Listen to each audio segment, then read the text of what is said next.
Good morning, guys. Merry Christmas. Merry holiday. Happy holidays. 2024, the ending of the year. And today's, what? Can you see me? Yes. I'm gonna do drunk coding.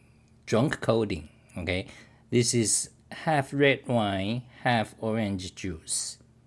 Oh, I should put more. I should put some more. So today we are going to code. What shall we code? Advent of Code, day 3. I'm gonna finish it, that sucker. So how are you today? Newbie. Hello, newbie.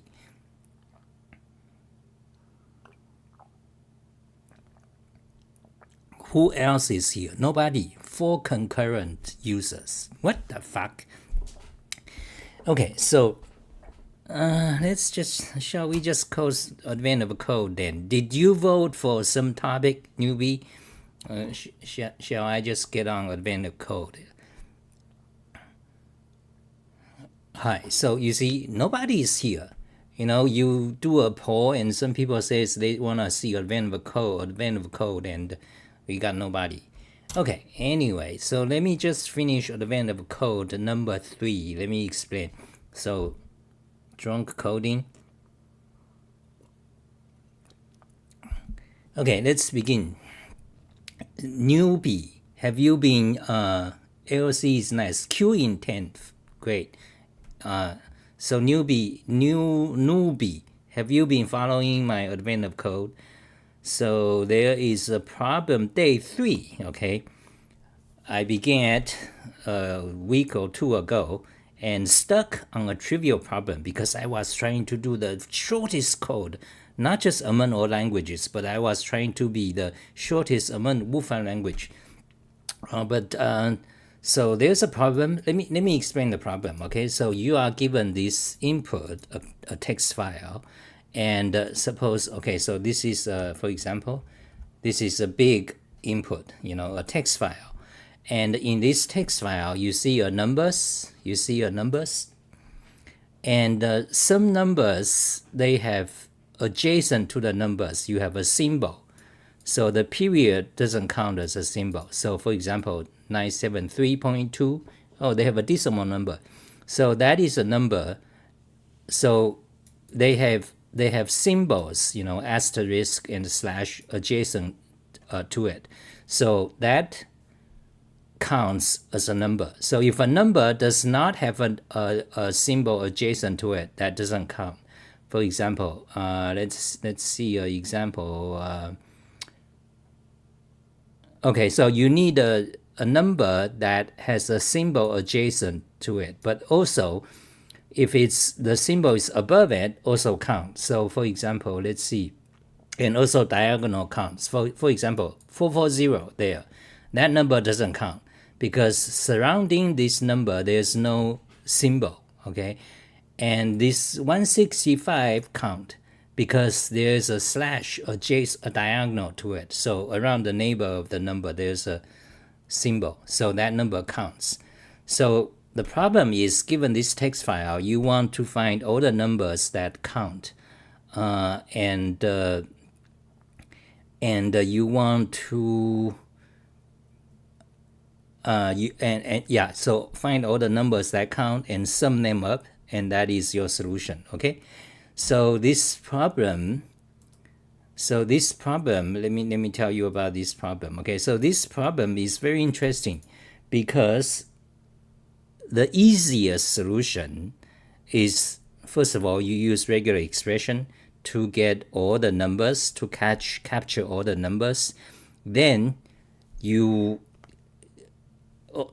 capture all the numbers alone together with their position, the beginning position and end position of the number in each line, or with respect to the whole string. Okay, so you capture each of the number with their beginning and end position. Then you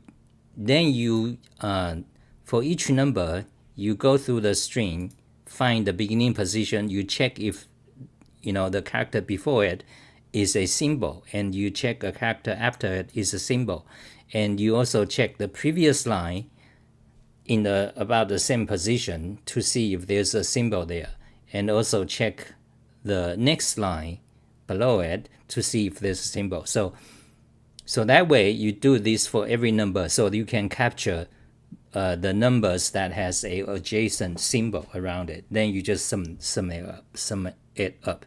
So use the regular expression to capture all the numbers along with their beginning and end position. So you got a list of these items. Then you go through each one of them, check, use the position information to see if they have adjacent number to it. Okay, that is the most common. I believe that's the vast majority. 99% of code solution is doing that. Okay, so I was trying to be smart. So the question is it possible to not use any positional information? You just use a regular expression, like one single expression in some way, because this looks like a regular expression problem. It's a textual kind of. So you purely use regular expression to solve a problem without checking any position or getting any substring. That's like, so you want a pure regular expression. That turns out to be practically impossible. Okay, there are subtleties. Okay, so one solution is to see if you can solve this problem with regular expression without any positional information in one shot. In other words, you use one single regular expression. Okay, just one time. You call a function that does regular expression matching just one time. Not allowed to do it a second time. So one time you capture all the numbers that has a symbol around it. That turns out to be practically impossible. However, it's theoretically possible. Why is it theoretic? Okay, and we need to explain why in each case. Why is it theoretically possible? That information, I was talking about this problem with this guy, this guy. Okay, oh my God, it turns out when Discord, when you are doing a live stream in Discord, they hide the name. But anyway, this guy is Zelfa. Okay, that's an anonymous name. But he suggested, he told me that, so it's possible theoretically to do this problem by using just regular expression. The way you do that is you basically generate one huge regular expression with alternative or. So possibly you have thousands or millions of alternative regular expression cases. So I think that makes sense. That made me believe that this problem is theoretically possible, but it's not practical. You just generate like 1,000 or expressions in one single regular expression. Okay, that's hard. But why is this problem practically impossible? Well, that's because you want to capture. So first of all, you need to get the number of characters per line. Then you want to capture before each number.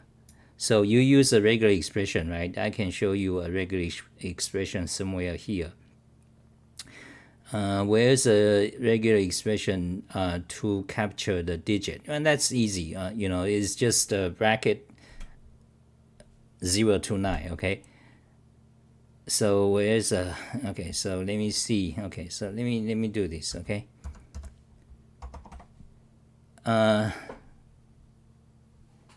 Shit! You cannot see the screen. Fact. I did how much? I wasted 13 minutes. Thank you, Tiago. Fucked up. Fuck. Okay, shall we do it again? Okay, anyway, event of code, day 3, okay? So you guys can see the screen now? Yeah. So you are giving, let me repeat quickly. So you are giving a text input like that. The text input got a bunch of numbers. So this is a toy input. Let's magnify, okay? So you got the real input. So, like hundreds of lines. So you got this bunch of numbers. You want to capture all the numbers such that the number has a adjacent symbol to it. Now, period doesn't count, okay? So, for example, this 409 counts because there is an asterisk on the southwest corner of this number. So that number counts. Okay, this 440 doesn't count because there's no symbol occurring adjacent to the number. So adjacent means in the front of it, after it, or above it, or below it, including diagonal. Okay, so this 165 counts because there is a slash on the southwest corner. Okay, so you want to get all the numbers that has an adjacent symbol around it. Then you sum up all those numbers. That is a solution. Okay, so I was saying, so normally one approach, the normal common approach is that you use a regular expression, capture all the numbers along with their beginning and end position. So such as let me show you. Okay, let's show. Okay, so for example, so can you see that expression, regular expression? That's a regular expression syntax in Wolfram language. You see this square bracket, then inside \\d, that means all digits. And this caret signs means not any of the digit. So I'm doing something else here. But anyway, the simplest solution is you simply capture all the numbers first. All the numbers along with their beginning and end position. Then for each number, you go through each line and you take a substring and you check if there's a symbol before the number, after number, or in the previous line, like that, okay, or in the next line. You do a substring, you grab a substring. You can find which index to grab by, first of all, you count the number of characters per line, then you just add that number of characters that gets you to the next line. So the beginning position of a number plus the number of characters of each line, that gets you to the next line right below the number. Then you minus 1, so you get this, you get the diagonal. And you do the same thing to the end position of the number. So you can take so you got the beginning and end index of the next line. So all you have to do is you check this substring to see if there's any symbol character in it. You do same thing similarly for the line before it. Okay, that's a problem. Now there's some issues like the first line, it doesn't have a line before it. So if you try to subtract a substring, it doesn't work because you get out of boundary.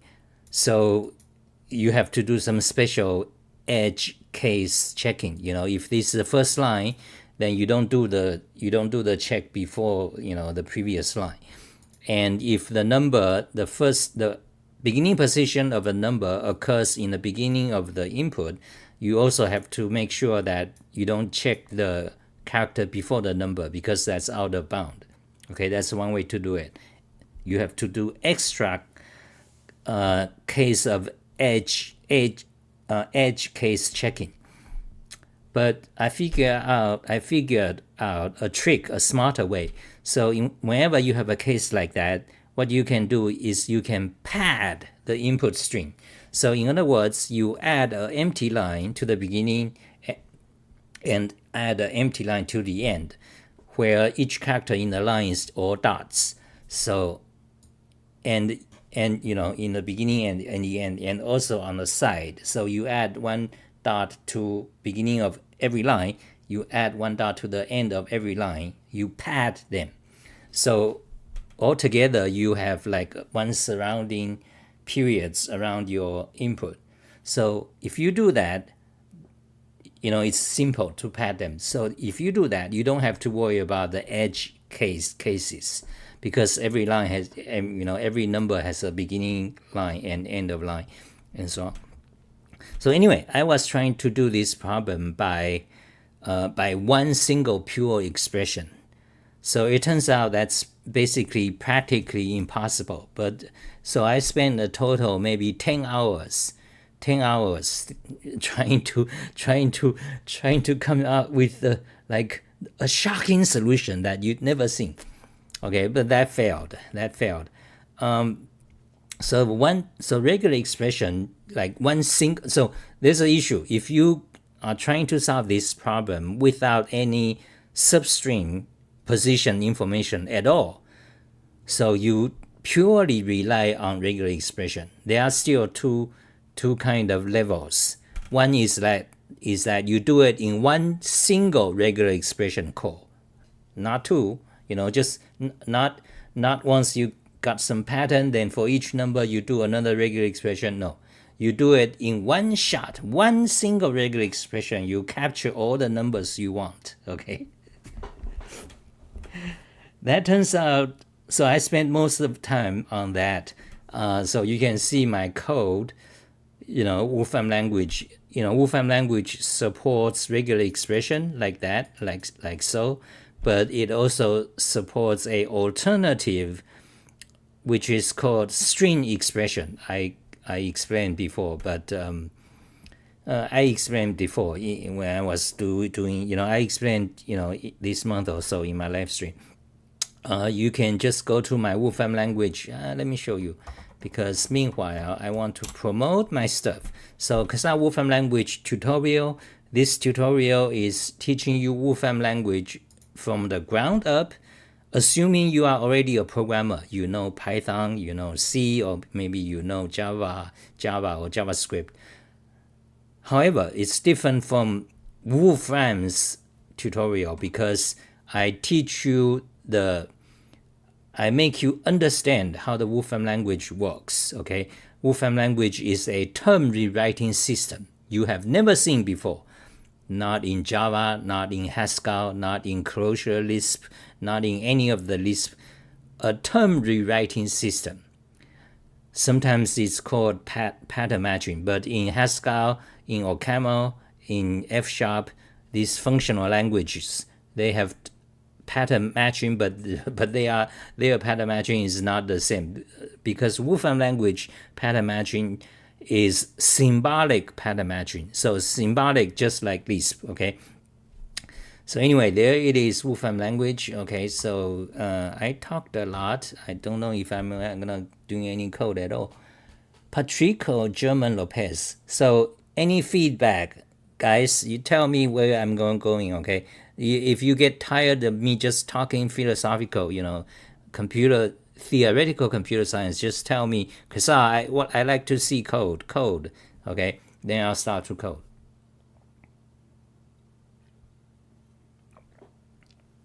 I need to get more. Okay, in a bit. So we are 22 minutes in it. Who's watching 8? Okay. So I was saying Wolfram language has regular expression.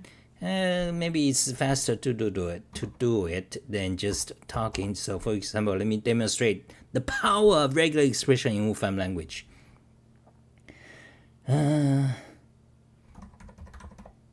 String cases. Okay, string cases is kind of a regular expression function that returns all patterns, captured patterns. Okay. Hi, how are you? Some number, and my email is kasa@kasali.org. Okay. And something. I don't want to evaluate actually. Actually, how do I? Oh yeah, so you just do that. happy to 2024. Okay, so first argument is a string, then the second argument is a pattern. Okay, let's do a pattern. So you can say regular expression, that's what we want. And what do you want to capture? You want to capture, let's say, all digits. Okay, 0 to 9. Okay, one or more. Okay, let's run it. There it is. You got 3, 8, 27, and 20, 24. You see, that's regular expression. String cases. Okay, fantastic. Now, Wolfram language supports a alternative to regular expression, which is called string expressions. Okay, let's try the string expressions. String expression. Okay, there it is. So now we want to express a pattern that's just digits. Okay, easy.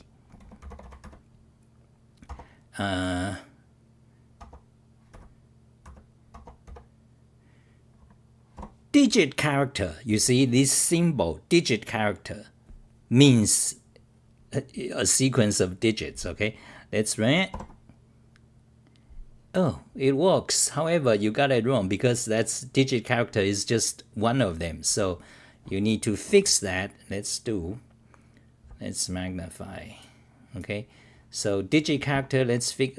Now we want one or more. How do you do one or more in this weird strange string expression? Okay, easy, ... Okay, that means one or more. There it is. Fantastic. Okay, now back to the Advent of Code, day 3. So you see, so I got lots of code.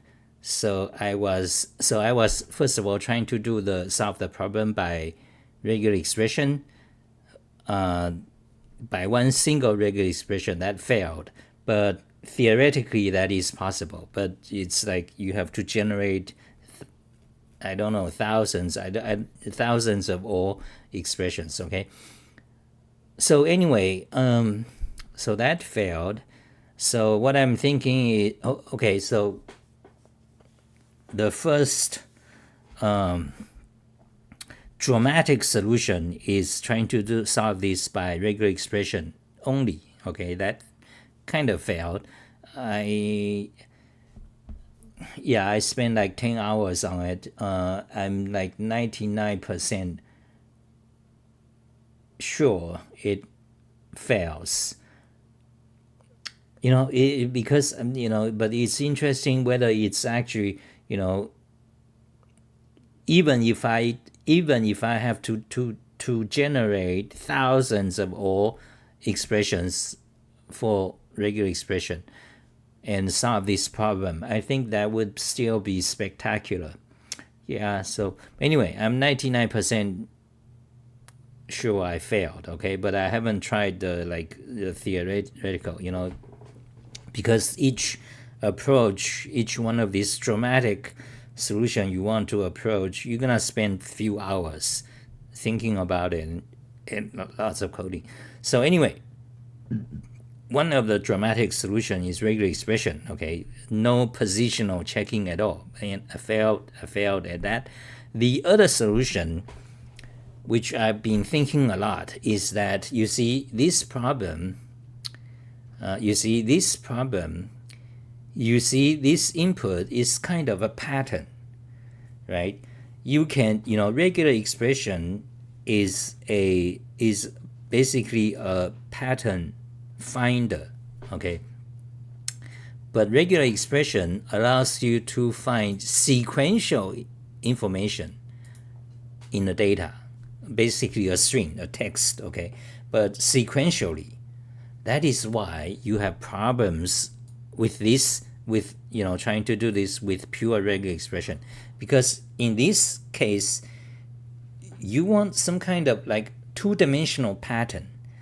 Obviously this is a pattern because you want all the numbers that has a symbol surrounding it, right? So is it possible, consider this input as some kind of matrix, right? A two-dimensional matrix. Okay, So is it possible to have some kind of pattern that just, that just, you can specify the pattern, you'll just find a number where it has symbol neighbors, right? That is what I'm trying to do.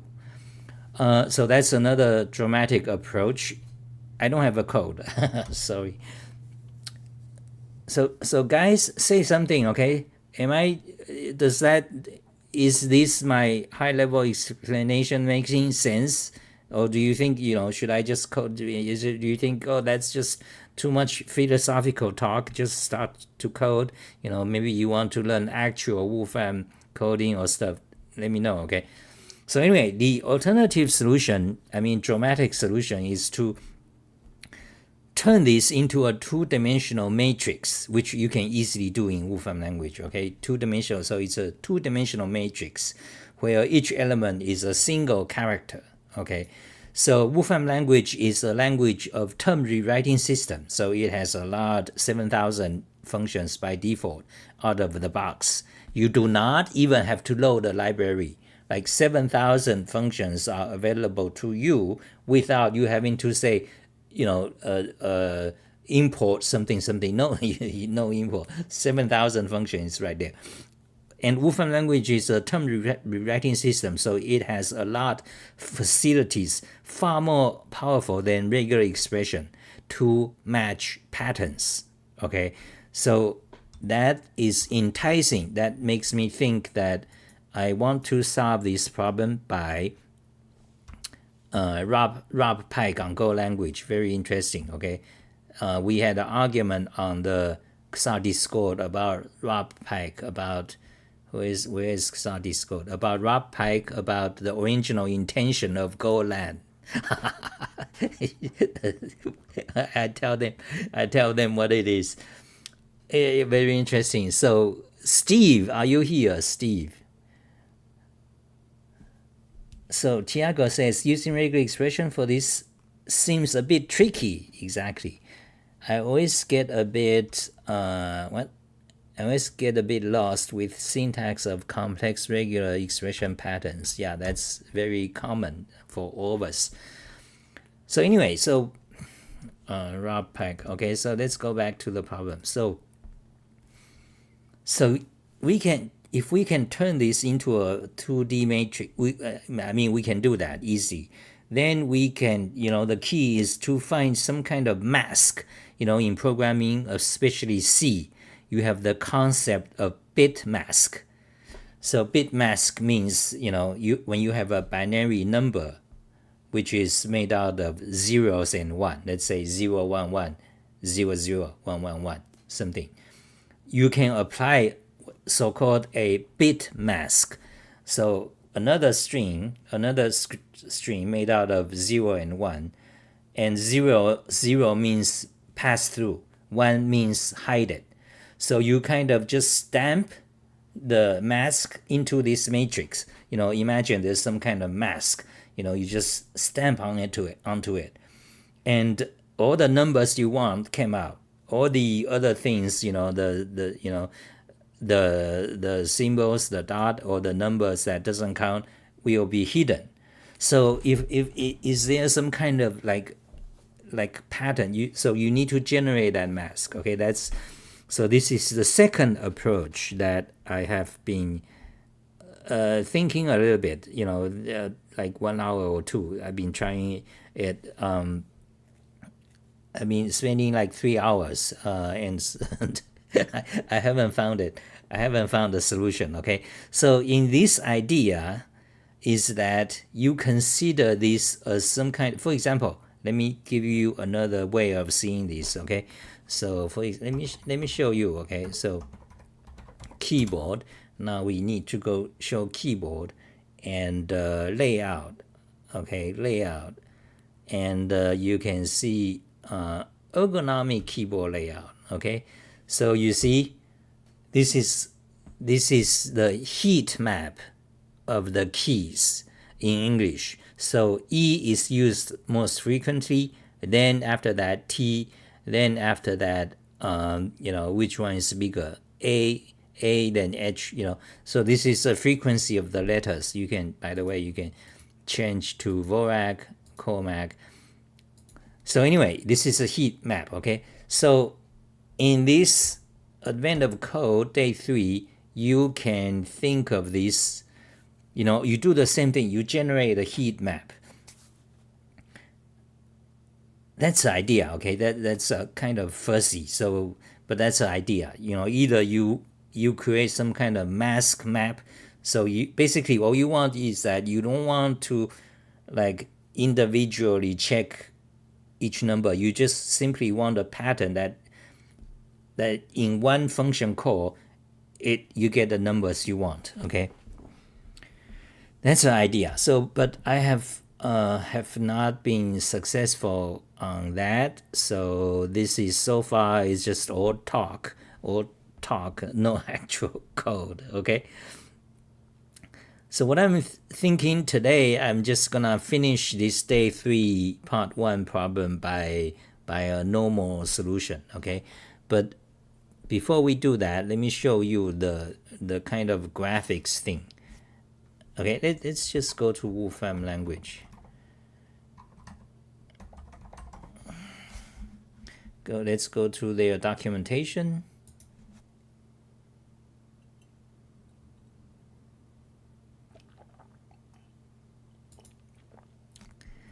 Let's turn on JavaScript. Find answer by product. What? I want release notes. Okay, let's go to release notes. I want to go to the documentation. Wolfram Mathematica reference 13.1. That's what I'm using. There it is, the documentation. So let me show you some of the visualization thing, okay? Turn on JavaScript. Love my content, thank you. Okay, let me know what's going on, okay? Guys, talk data visualization. Let me show you some, okay? So you can you get idea. For example, there is this density plot. So you kind of like I was talking about heat map, right? So in Wolfram language, you can do density plot. So for example, this given input, a bunch of numbers with dot, this given input, consider it as a 2D matrix. So we got a 2D array. Then you can do the density plot. You see, let me show you. Okay, so since this do I get that copied? There it is. Okay, let's just run it. So you see what I'm talking about. So you see this density plot, you fed it this function. Okay, so I mean it's not an even function, it's just a 2D array. Okay, so let's table form. Okay, so you see you just got a 2D array, just like our numbers. You see, now you can, with this 2D array you can plot it. So what does it density mean? So density means the higher the number, the higher the color. Okay, so you can change the color to to rainbow or to gray to red. Basically it's so kind of like a heat map. So anyway, this is what. So this is least density plot. Okay, so one of them. Okay, so at this rate, I don't think we're gonna start to code, because I'm just I'm just starting to show you some of the interesting things about Wolfram language. Okay, so you got density plot. Then if you don't have, you see right now the input to the density plot is a bunch of numbers, 2D matrix. Okay, a 2D array. But if you don't have an array, you can, there are so many ways. Okay, let me just show you another one.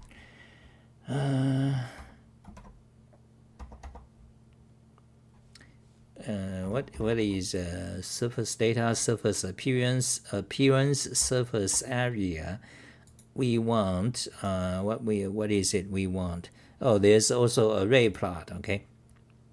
So array plot, let me show you. So you do the same thing. Now instead of density plot, you say array plot. They are kind of similar, okay? So you see, in this case, yeah, so again, higher number becomes more dark, okay? So we are starting to get idea, right? So back to the problem. So that's what I'm thinking. So I'm thinking of a way so that we can somehow, it's not trivial though, I don't know if this will actually work out, somehow turn this into kind of 2D matrix and consider each of these number, like somehow condense them to a single number, and we can make this, you simply plot it and you know which color is the right number. And in order to get the adjacent, a number, if it doesn't have symbol characters around it, it doesn't count, right? But if it does, then it counts. So what you have to do is, for example, let's see, txt, okay, so this is keyboard block, we don't want, what is this, Wolfram language tutorial, close it, yeah, here, text, okay, so we open, we open that file. So here is the input. So you see this, in Emacs you can do this.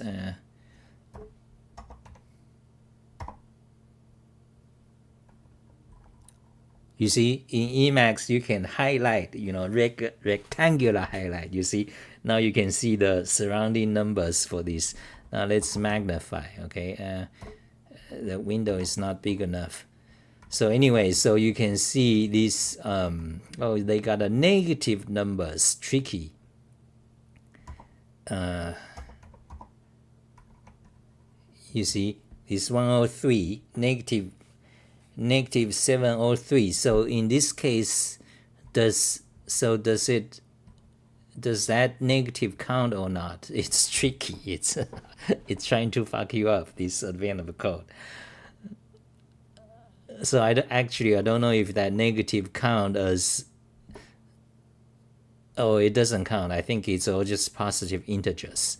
Okay, so that negative sign counts as a symbol adjacent to the number 7703. So what you have to, so the neighbor is actually this, not one more column before the negative sign, okay? So anyway, this number counts because there's a negative sign is a symbol. So I wanted to kind of turn that into this idea so that you don't have to manually like go check every number. You just somehow apply a pattern or some kind of mask and you get it. Okay, do I make sense? Tiago, do I make sense?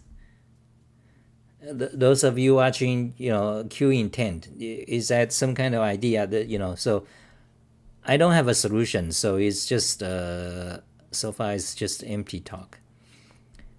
Anyway, so maybe that's enough for showing some of the graphics. Okay, here's the thing.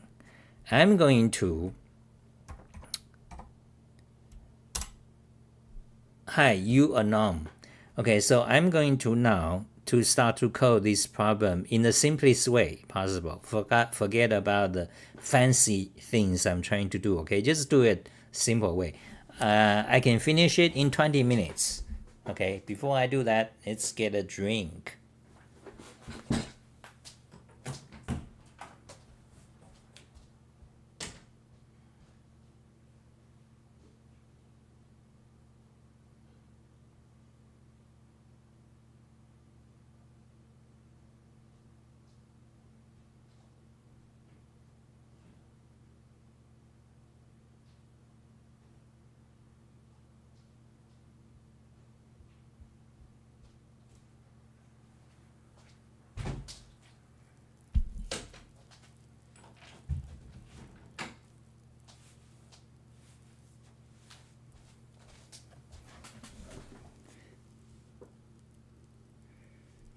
Trying out a mask seems like a good idea. Yeah, that's not easy though.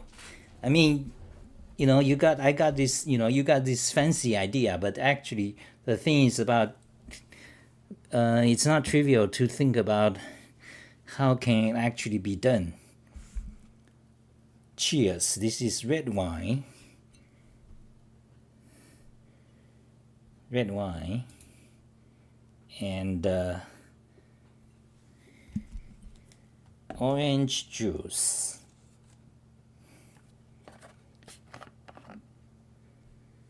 Sliding window approach. Oh, what does that mean? That seems interesting.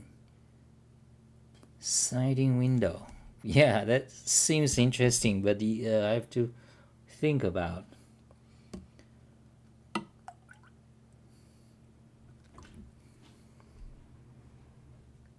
Cheers. Unanum.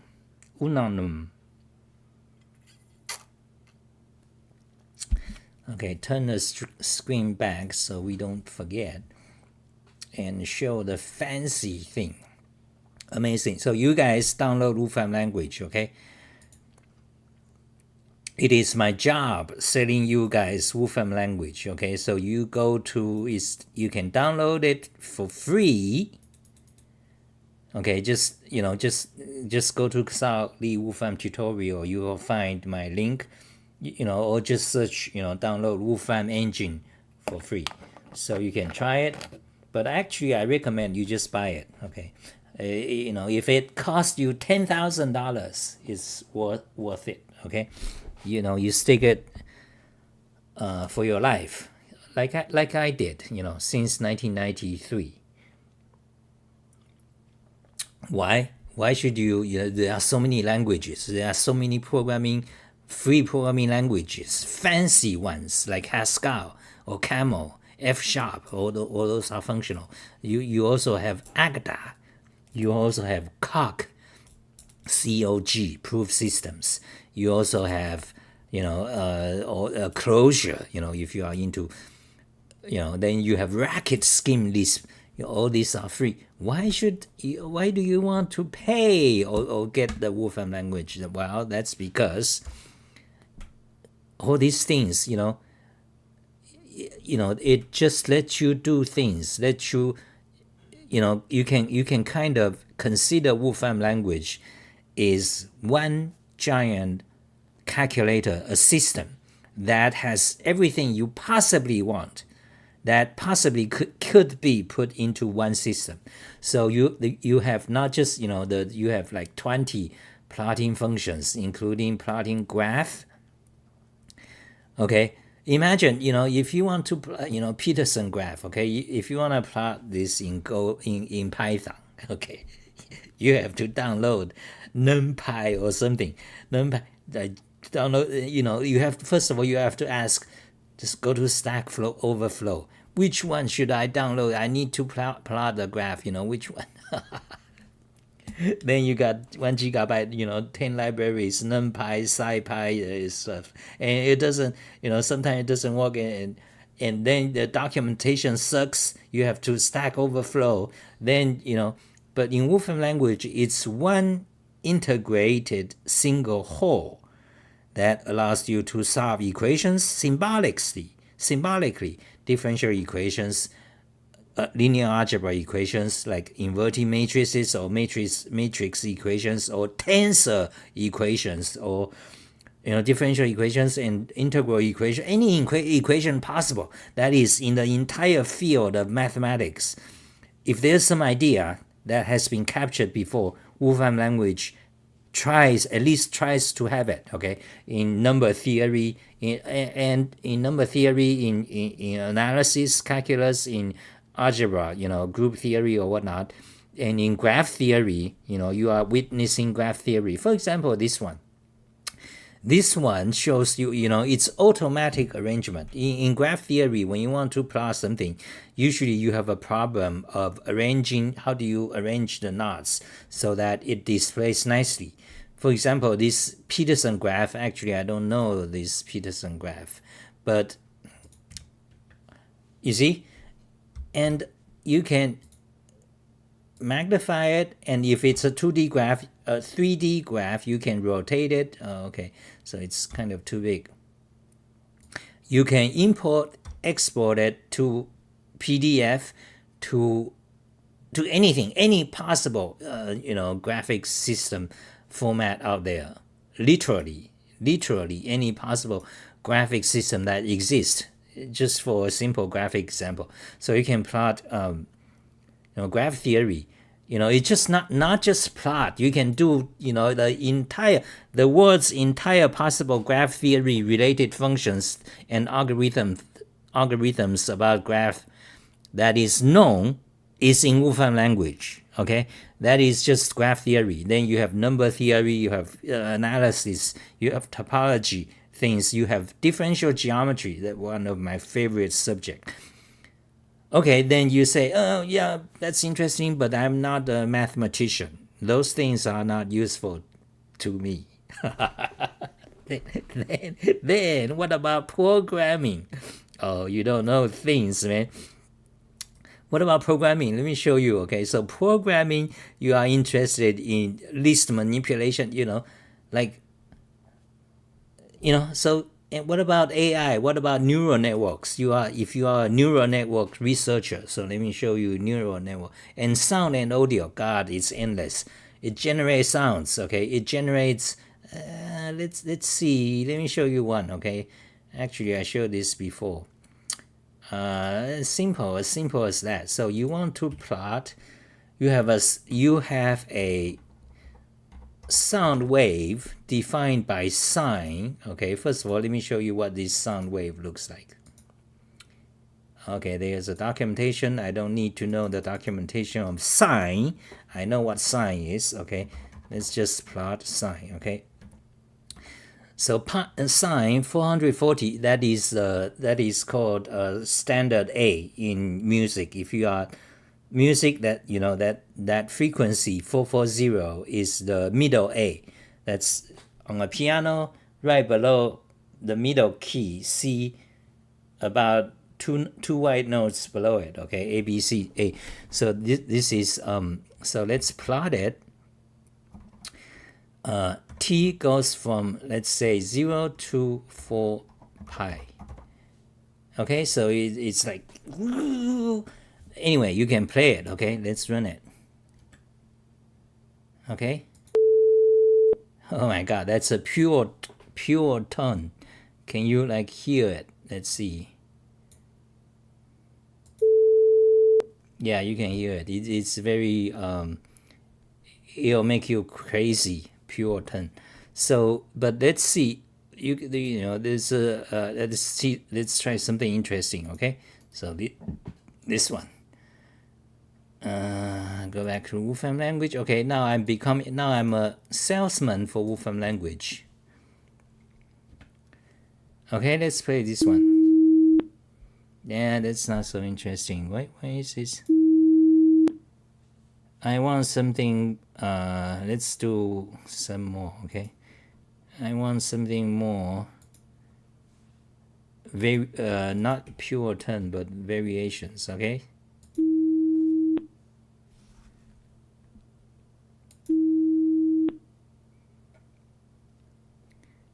No, that's not good.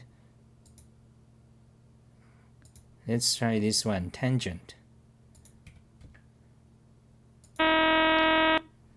Nah, not so interesting. I want something more. Sample rate. Oh, this one. Okay, it's more interesting. This one.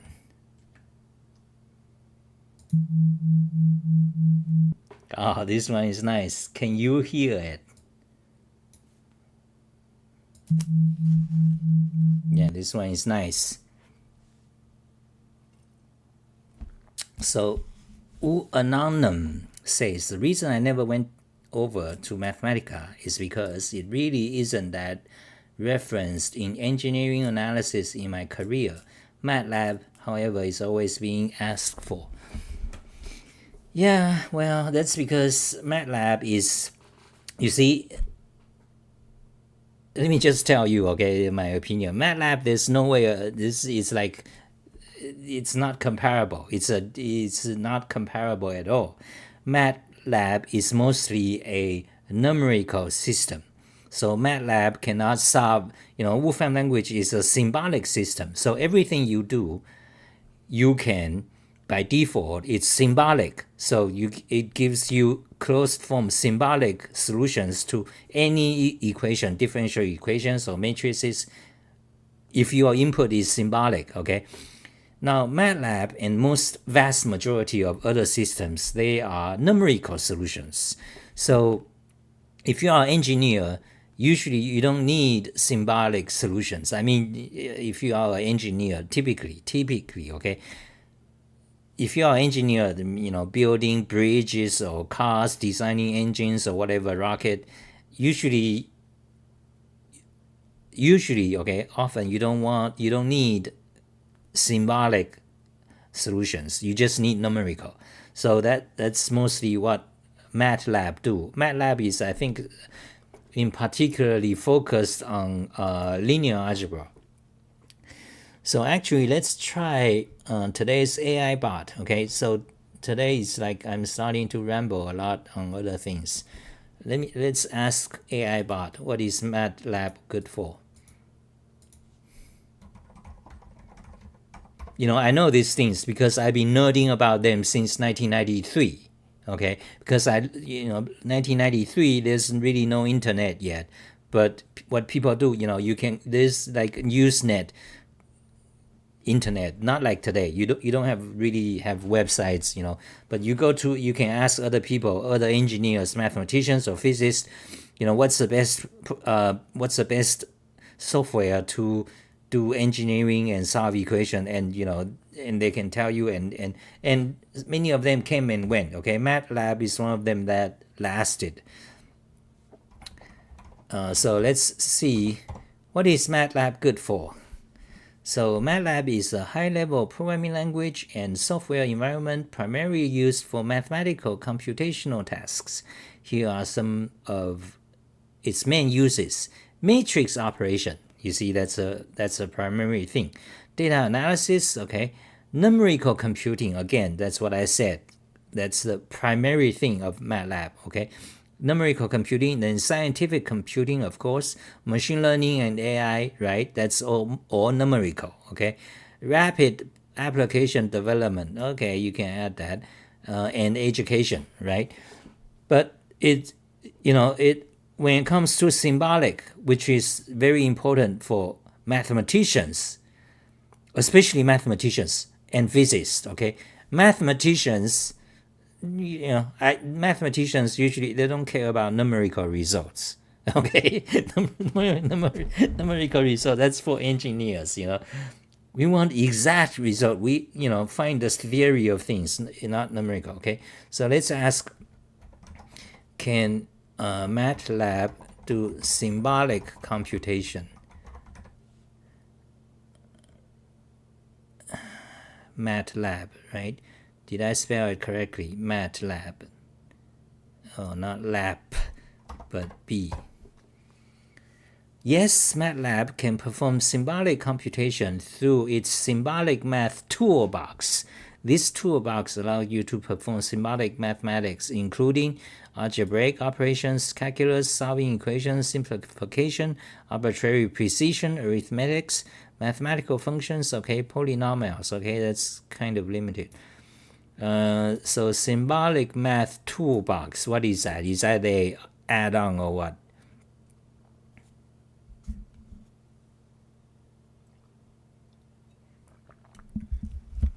Okay, let's keep asking. What is symbolic math toolbox? The symbolic math toolbox is a MATLAB toolbox that extends MATLAB's numerical computation capabilities to include symbolic computation. So that means MATLAB cannot do symbolic computation. You have to add this plugin, okay? So anyway, there's a lot systems, in the past 30 years. I've seen them come and go. So MATLAB, most of them are numerical focused, which is very useful. and practical for engineers. And right, so Maple is one of the main competitors of Wolfram language, so-called computer algebra system. Okay, I digressed so much. At this rate, I'm not gonna code the, let's go back. I should really, I should, I should code this. I should code this day 3 problem. Okay, so. Did you start programming in the 93? Yes. And in 95, I loved Wolfram language so much. I read, the 1,000-page books cover to cover more than 3 times in over 10 years, in different years. And so I went to Wolfram Research for half a year in Illinois. And that's a long story. And anyway. Maple, so it's a module you have to pay extra. So that's not, that's what, if you want symbolic computation, MATLAB is not the main thing. You rather go with Maple and Wolfram language, and if you ask me, Wolfram language is far superior because, do you know why? Because it's got, because Wolfram language got this Stephen Wolfram character in it. Okay, Stephen Wolfram is this very odd and outstanding character. He's got theories about the universe, about cellular automata, about the modeling of the universe. Now the current his Wolfram physics project. So he's got a lot of visions. So that is why. Wolfram language is, I would say, okay, I never really tried Maple, even 30 years ago, but I would say Wolfram language is far superior. And I can, other systems, usually many of these packages are written not on topic, but why so many keyboards? Okay, that's a long story. But anyways, that's a long story. Anyway, let me finish my thought, okay? So many of these computer algebra system packages, they began their life by a math student, like you guys. You were a math student at college, right? You studied it and you can code. You find it fun to code, so you wrote a program that solves something, integration or whatever, then you are very good, then becomes popular, then you thought of selling the package. That's a lot of these math packages life began. Maple and most of them began like that. Or if you are a professor, like the Sage math. So anyway, but what usually happens is that, just like many situations in open source, you begin it's very popular for 5 years, but usually after 5 years, you started a company selling MATLAB or whatever. After 5 years, you got tired of it. You are no longer a college student. You got married, you have a wife. You are not really no longer interested in these mathematical things anymore. Maybe, you now you are the boss of the company. You have a lot of money. Your company went public. You quit. You sell the company. Once you go public, the company is no longer yours. So the company becomes owned by stock owners. So they have their own life. Then you stop being a CEO. You got your money, you got millions of dollars. You went on with your life, right? MATLAB is one of the story. Okay, the original founders is no longer, long time ago, it has nothing to do with MATLAB anymore, right? So it's a public company. It got traded. It got sold, by these money oriented people. So. That also means the quality of the software degrades significantly, like Google. Google is a great example. 20 years ago, it's one of the best. Everything Google does is the greatest software in design, in tight code. Everything is the best about Google. Today, it's the most evil company. And Google search is shit, not just shit, but censorship and YouTube. Imagine YouTube. They removed your ability to thumb down and hide it. They don't actually remove it. They want to keep it but hide it, so you can if you and huge amount. It becomes shit, censorship, and it becomes total shit. That's what happens to public companies. What happened to these Sergey Brin and these two guys from Stanford College? They have a vision. They want to save the world. They want to save Africa. They want to help the world. What happened to them? I don't know. They become billionaires. They own their own island. What do they care about this? How this corrupt things going on in Google and YouTube's? I'm not sure they care.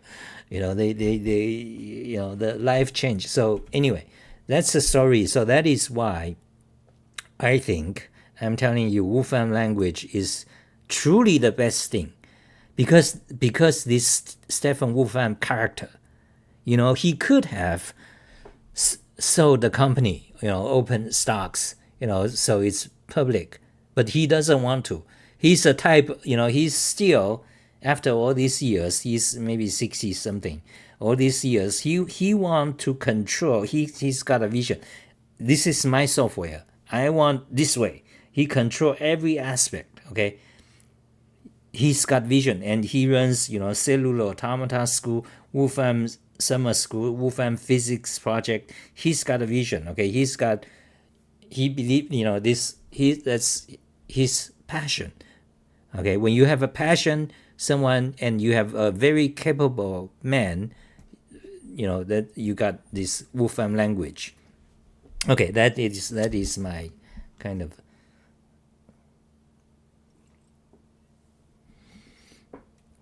So what are you guys saying?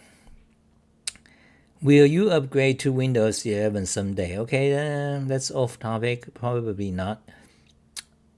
Windows getting worse and worse. The next time I upgrade will be Linux. Back to Linux again. Actually, Mac. Actually. So the question about keyboard, let's talk about that another day, okay? Because because mostly today we're talking about math and stuff.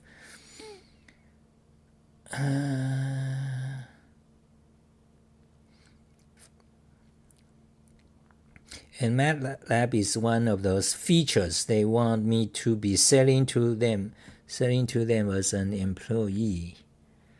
One of the things is that I heard MATLAB got rewritten in Java like 5 or 10 years ago. Kind of silly.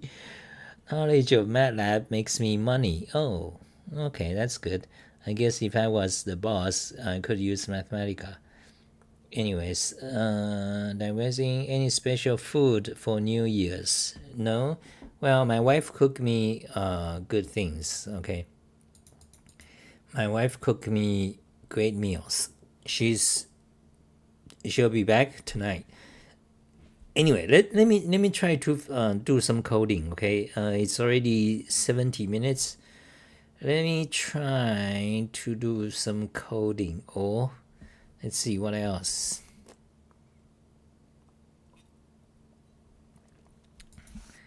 Should I do some coding, or because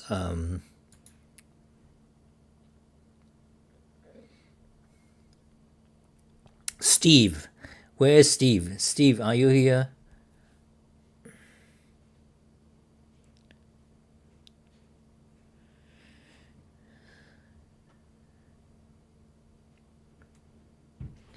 So let's see how many people. 10. Okay, let me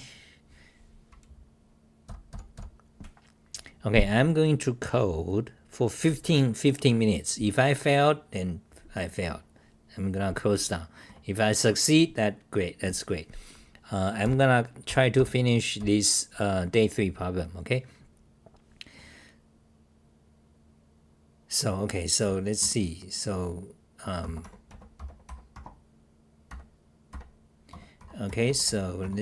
here's a code, Wolfram language, and yeah, so lots of fun today. So this problem, so we got lots of code here. Oh God. So actually,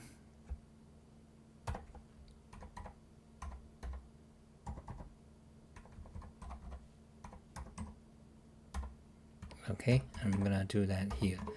So you got this list of numbers. You want to chop a line. So you got chop a line. So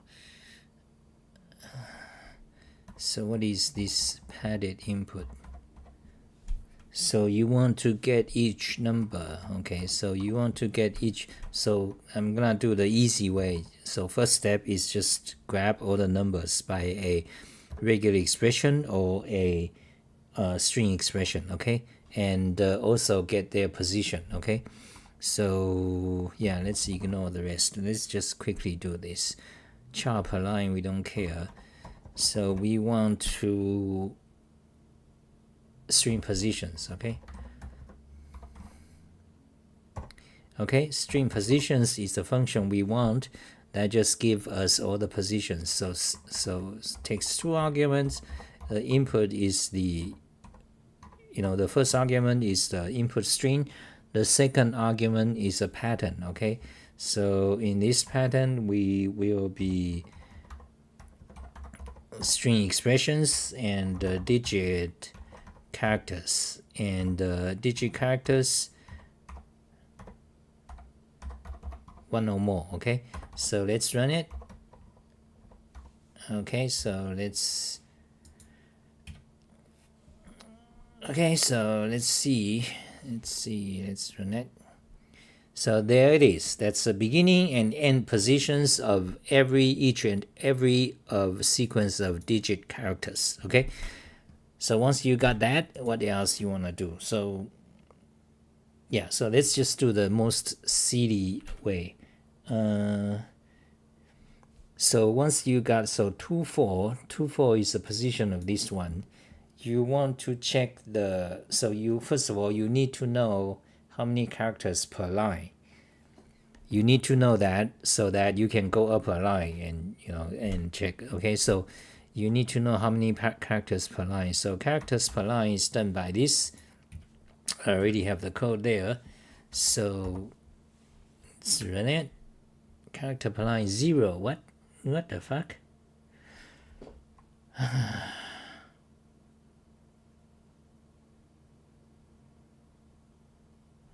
String position input and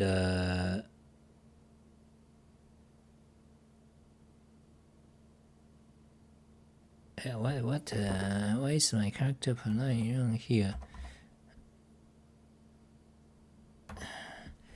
String positions input pattern.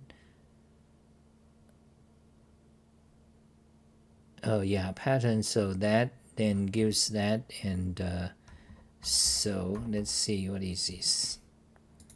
Okay, I'm gonna trying to finish it instead of like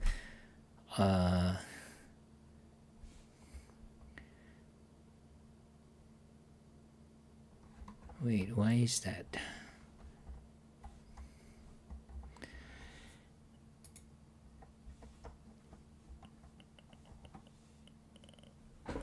Oh yeah, so we got it wrong because we added this extra new line to the beginning. That's silly.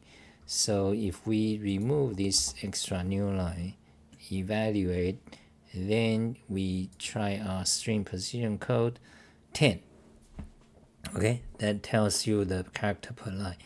this is kind of annoying, this the beginning of line, because if you put a new line there, it's aligned, it's more visually understandable, but you shouldn't really have it. So anyway, so character per line, this is a character per line we need. Let's put it here.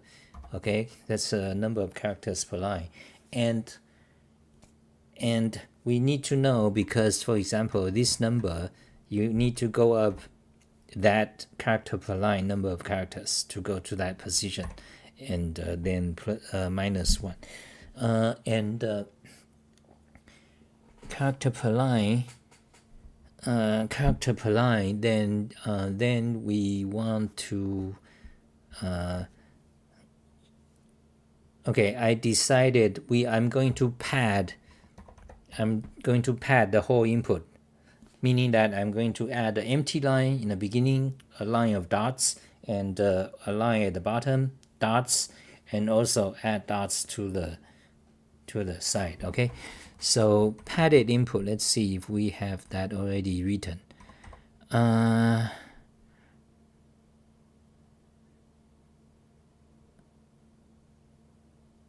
Let's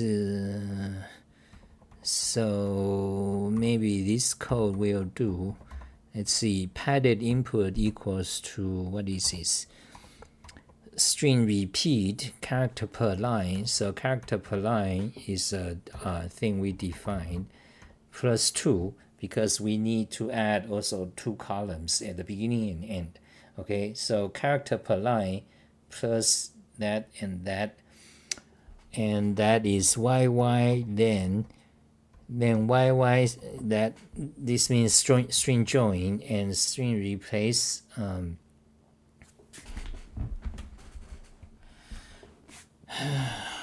what is this?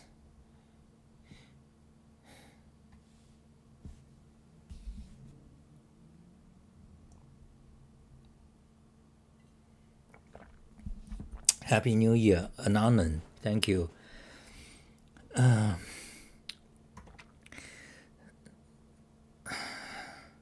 So I forgot what it is. Let's just run it. Okay, so what is this? String repeat.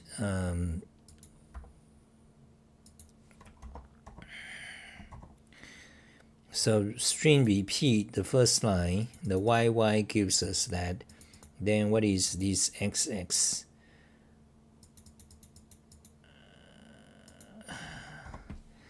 That gives us this.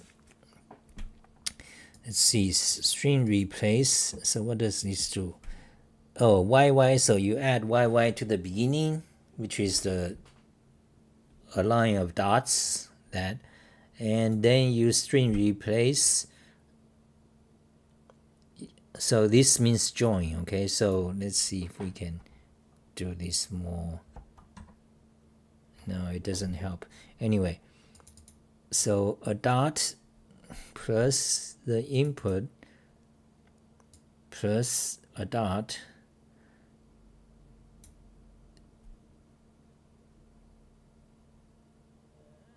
then replace the line, new line, by dot dot. We replace each new line by 2 dots, because instead of the new line, that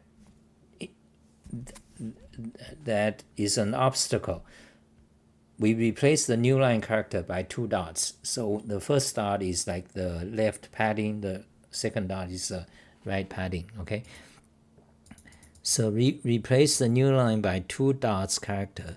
Then what is this? String replace takes 2 arguments. So replace new line by 2 dots, then replace regular expression, any not digit. So we replace all non-digit by T. So this means instead of dealing with different symbol characters, we replace all symbol characters by the character T. Okay, So actually by character X would make sense. Okay, then let's run it. Okay, let me show you. Okay, so the first part, the YY is just a bunch of dots, okay, one line. The second part, XX, is the whole input padded by dots, including the side, but with new line replaced. So we kick out the new line and replace by a dot. So this does not look like a matrix. It doesn't look like a 2D matrix. However, it is like, it represents, so visually this is not good, but for coding this is good. So then what is the third one?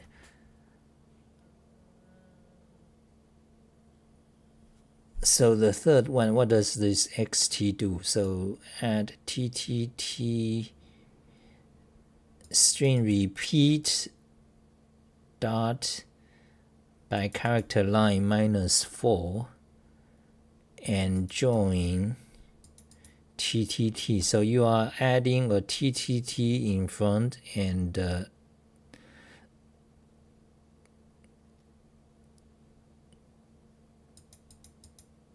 I don't know what this do. Fuck, I forgot what's the code I wrote here. But so XX is our new input. Let's change the name, okay? Change YY to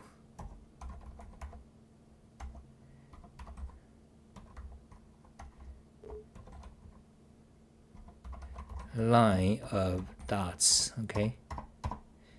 And change XX to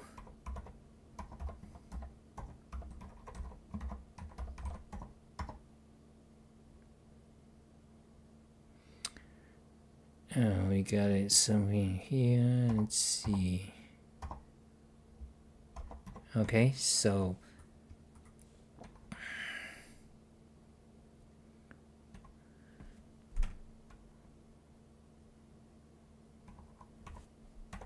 that should be more clear. Line of dots. So let's see.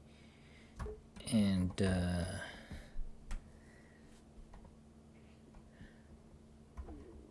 yeah, God, I'm on a burner. So padded input. Let's see how many characters are there. String length. So 144. Does that make sense?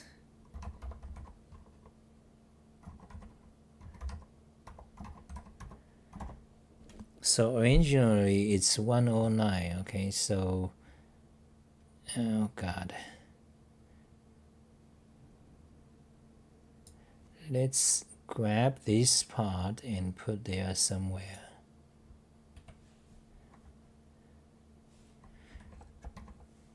Okay, let's save it. Let's say sound play.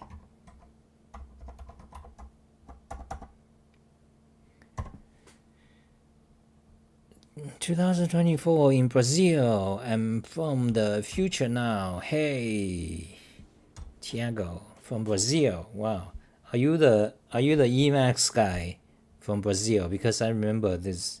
There's a bunch of you young people in Brazil, but you are one of the Emacs user, right? Like you guys joined my Discord before. So okay, so that's the sound play. So this is a problem, and we solve this. Okay, and then string characters is 10 character per line. That you don't need. Okay, character per line. Okay, so this part we don't need. Control Shift D to character per line, we don't need. Control Shift D to break the cells into two. Then line of dots. Okay. Then this is okay. Then we want to know input how many lines. Let's see.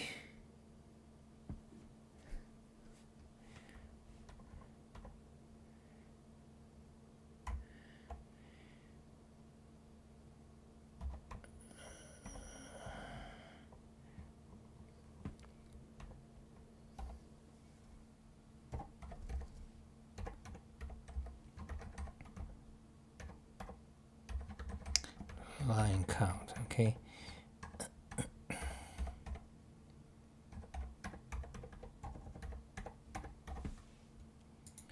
So this is find line count, string position.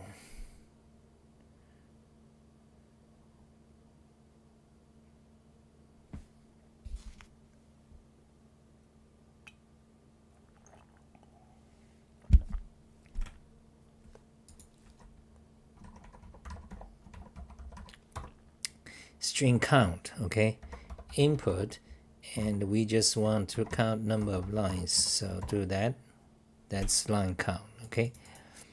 So this needs to plus 1 because you count the number of new line characters, then plus 1, right? Because if you want to know how many lines of count, so this is the how you get line count. Okay, let's copy that. God.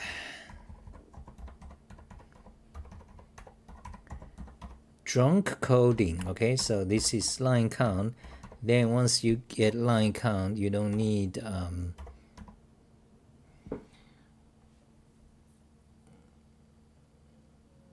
oh, you still need that. Okay, so you got line count, you got char per line.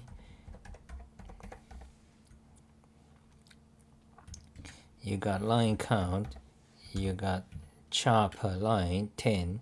Is that right? 1, 2, 3, 4, 5, 6, 7, 8, 9, 10.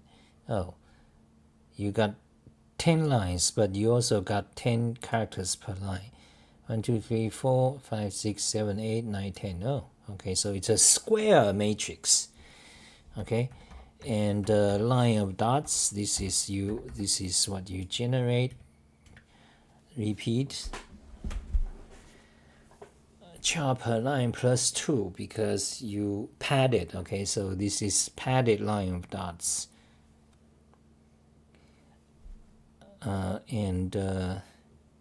Yeah, so then so replace.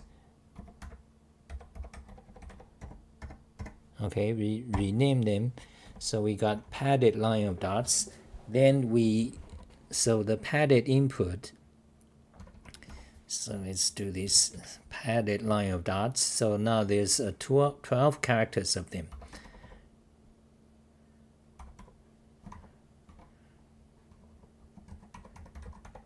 Am I doing good, guys? 12. You see, I'm correct. Now padded input. So padded input. Let's try it first. That's this thing. How many characters are there? Well, so you have 10 by 10. Now you add 1, so 10, 20, 30, 40, 41, 42, 43, 44, right? Can you see me? 10, 20, 30, 40, and 4 more on each corner, so 42. So let's see the length of padded input.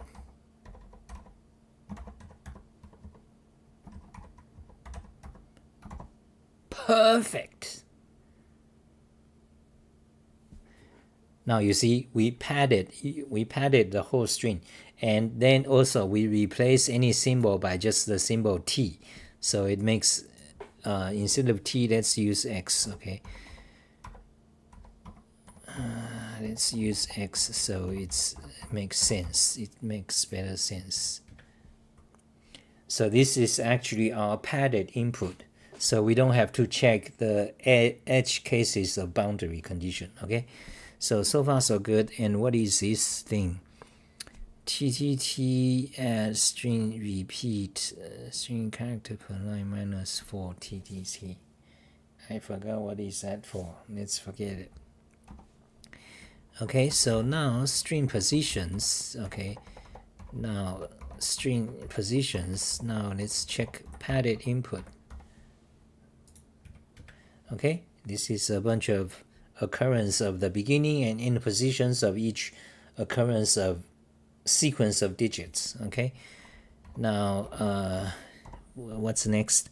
So for each of these number occurrence, you go through the input string, you take the substring, then that's right.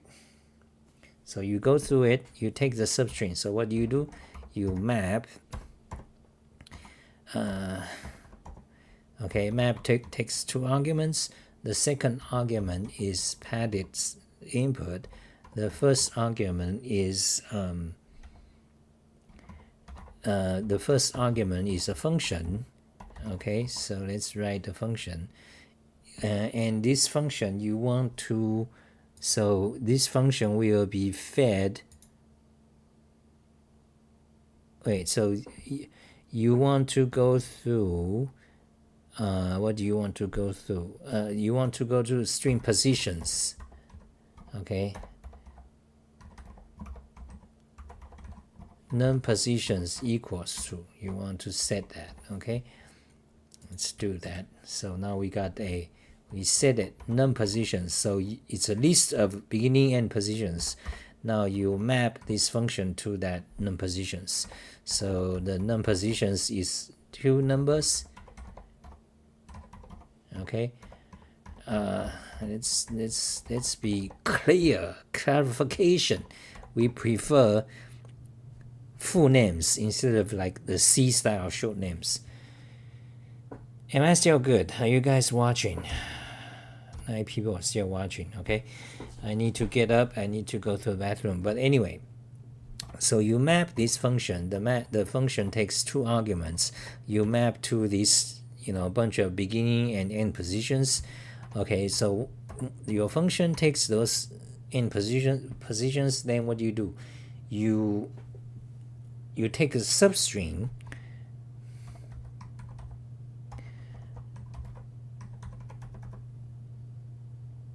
Okay, in Wolfram language, you don't have names like substring. That's not Wolfram language style.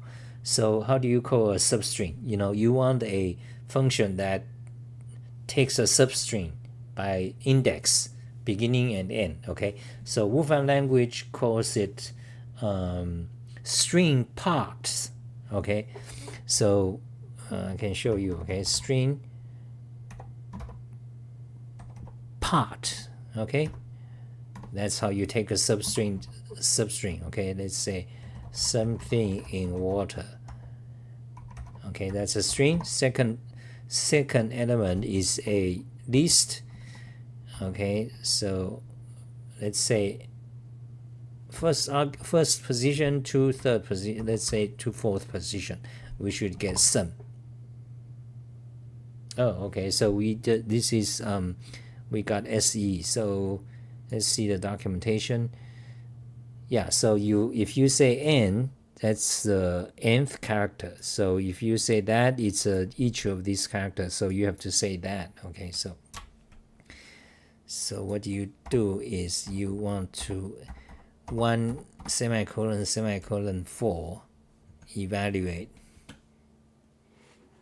Oh wait, okay. So but I don't want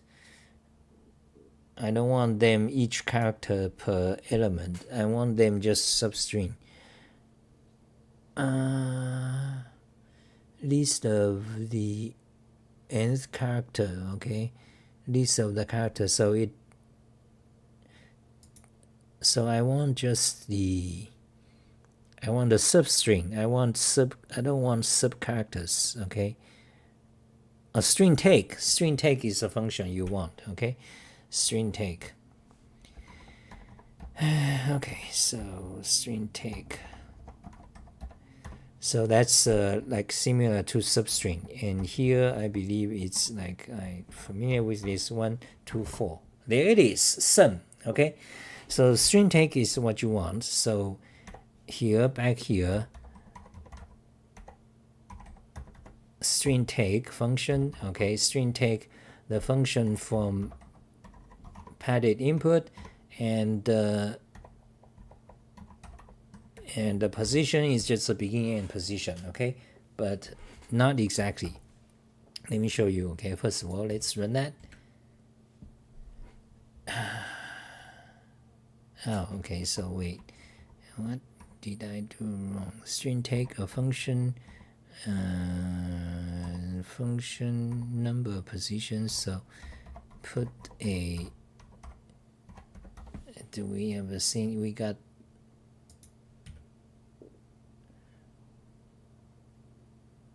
map this function to number positions. Okay, too many parameters in beginning end. Oh, okay, so I know what you're going on.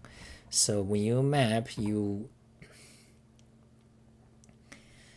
okay, so instead of that you say positions. Okay,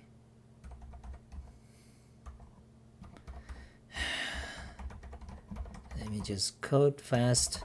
Say hi, guys, say hi. Okay, so 1, 2. Okay, so that is how you do it there. So you map it to number positions. So here's your input position pair, because each element is a pair, beginning and end.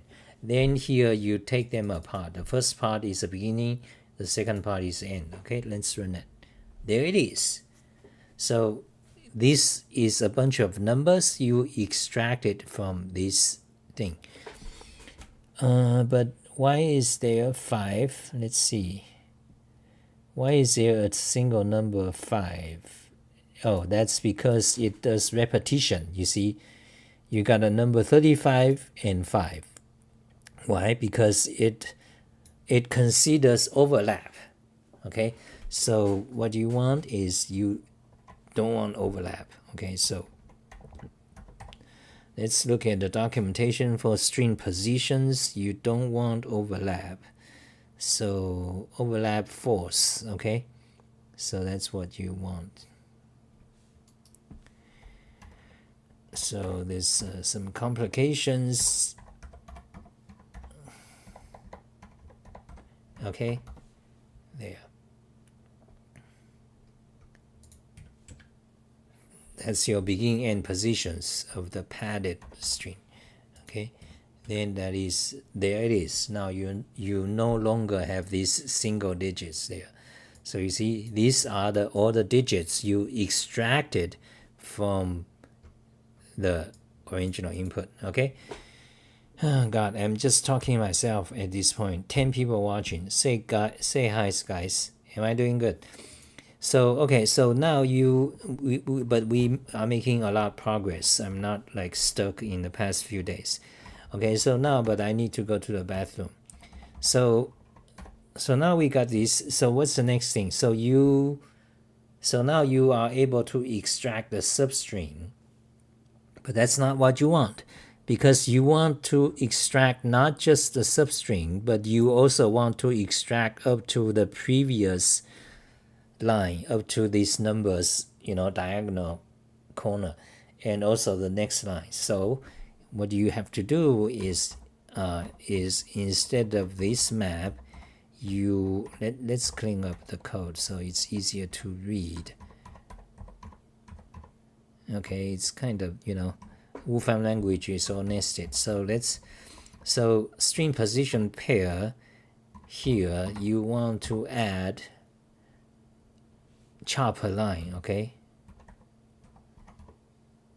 then you want to not add but minus, so you want to go to the previous line, and also -1 because you want to count the diagonal. Okay, and similar here, so let's make it easier to read.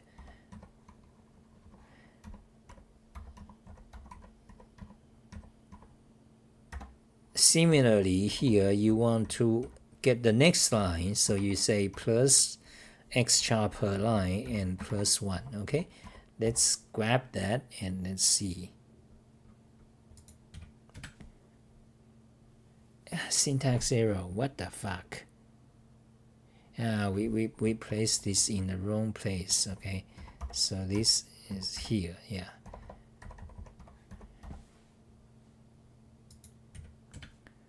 beautiful. Isn't that beautiful, my friend? So let's do this again this time. So percentage sign means the last output. Slash is a postfix notation, and we want to apply table forms, the function table forms. So we got a beautiful look. I need to go to the bathroom. Okay, so I'll be back. So you guys, 7 people watch.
Now more drink.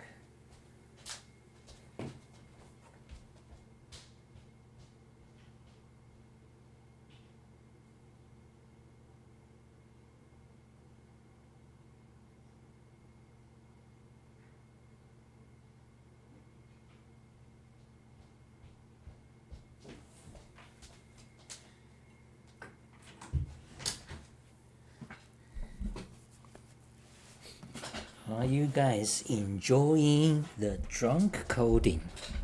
Even drunk, we can code a river. Is a video, am I still alive? Yes.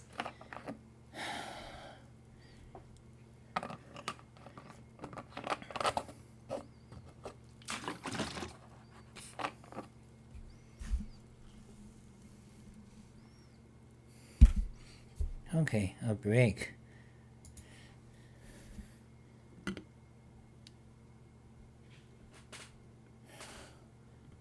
What is the best position? This way.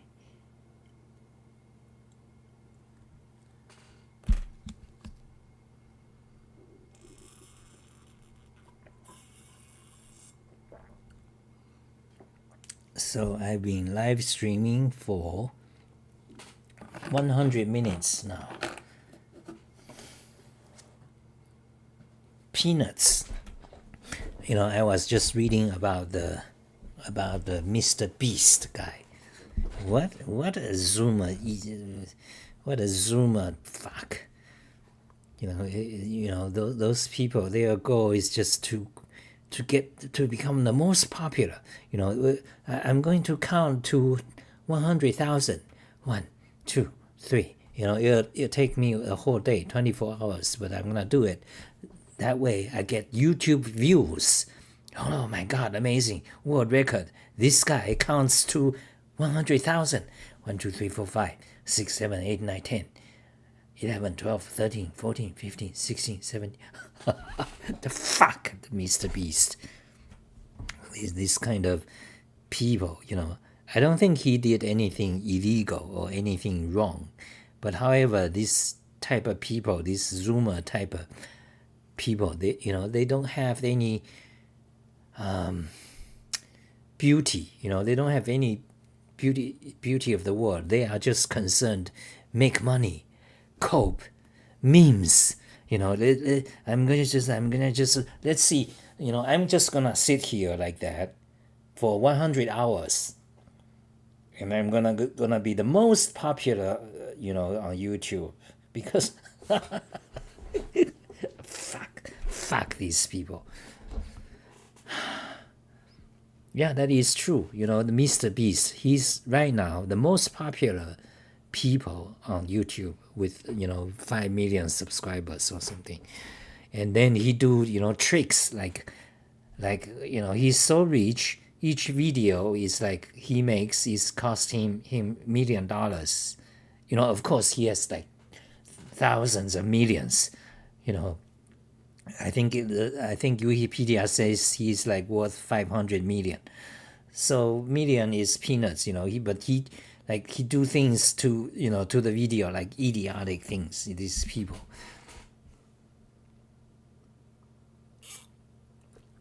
Zoomer generation. Fuck the Zoomers. Q-Intent, where are you? Where are you from? Are you in USA? So let's get back. So I'm back to the code. So far we are so good. You see, we doing so great with this.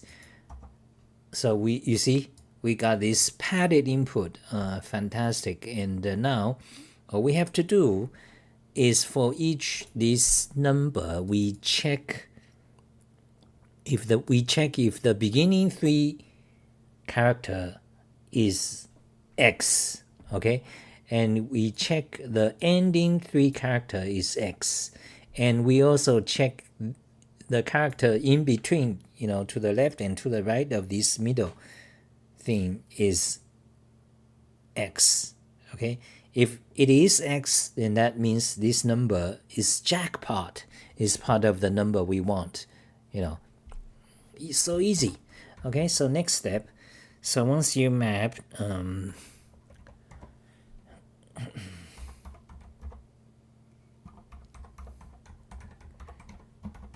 so I'm gonna go with elaborate long names.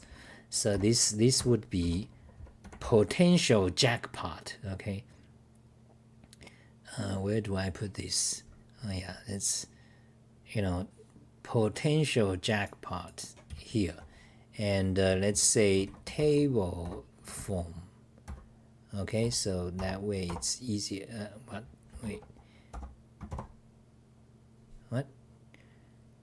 Fuck, we screwed somewhere.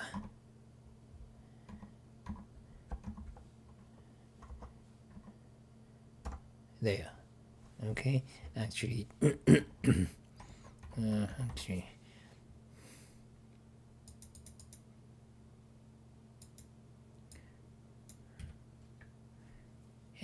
what? Okay, let's just do it this way. Okay, then table form. Okay, beautiful. So this is potential jackpot, which is look at the middle line. Okay, that's the number we are looking at. Okay, so potential jackpot, and the next step is we want to map to each of these line of strings. Okay, so map, okay, and map to potential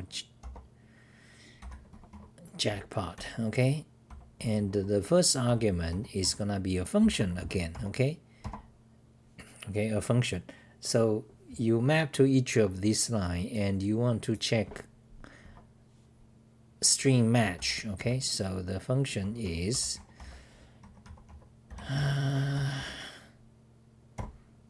so that tells you if a whole string matches. Okay, so the string match is going to be string again. Fuck. Oh shit. Thank you, Q-Intent. He makes me angry too. Okay, so anyway, so we got this beautiful potential jackpot, which is a list of lines each one, you look at the middle of the middle column, okay? Each one of the middle column numbers is a potential number we want. All we have to do is we check the first 3 characters is, let's say, check the, actually check more than, wait. Okay, so it's a bit tricky. Let's see. So if you have 3 characters, you want to check 3 plus 1 characters. So if you have 2 digits, you want to check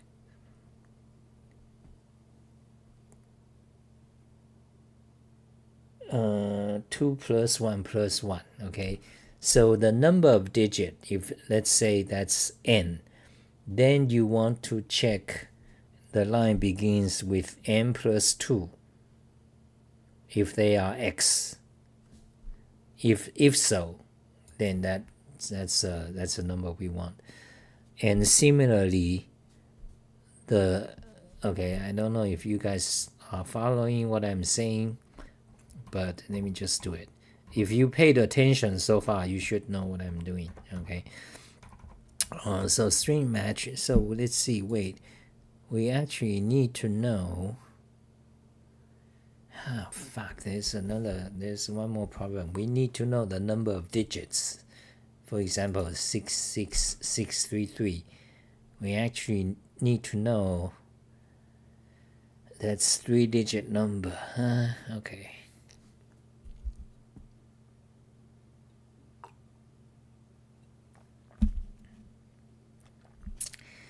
So yeah, we do need to know how many digits is in a number. So we can do that by adding that information to the potential jackpot. Okay, S.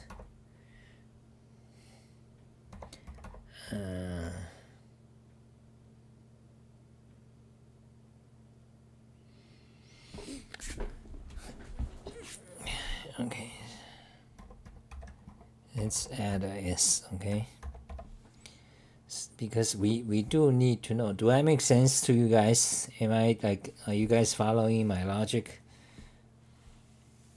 Because that's the point of watching my video. If you are just watching for entertainment, that's still good. But anyway, so you need to know the number of digits. Okay, so you need to know the number of digits. Let's see. Position. So we can know the number of digits because we have the position beginning and position end. So position end minus the position beginning is n plus 1 is the number of digits. Okay, so we got number of digits. So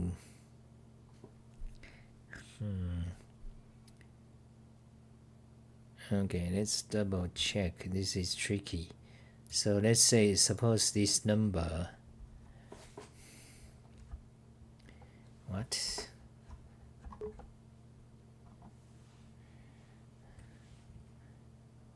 going on?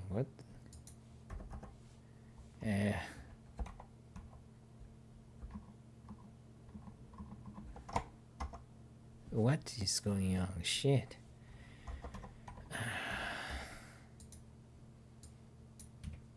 Okay, now, so for example, let's magnify. Okay, now for example, this 58, so you go up 1 column. So for example, 58, you go up 1 column and you move 1 to the left, and so in this case of 58, you need to check these 4 characters. Let's look at the user input, okay? So in the case of 166, you need to look up 4 characters, okay? Now in the case of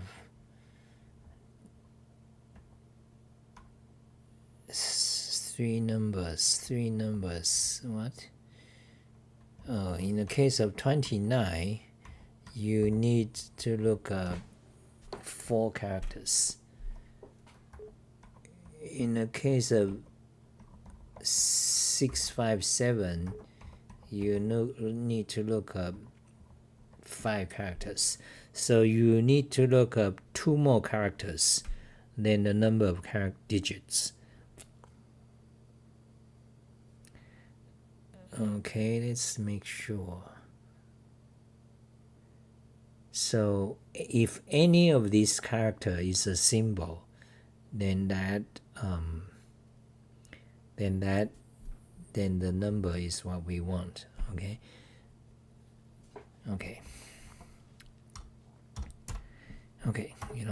My goal is to finish this job. Okay, so coding problem, right? So we got the position beginning, position end, and now we are at the part of trying to reject match the whole thing. Now, did we extract the substring?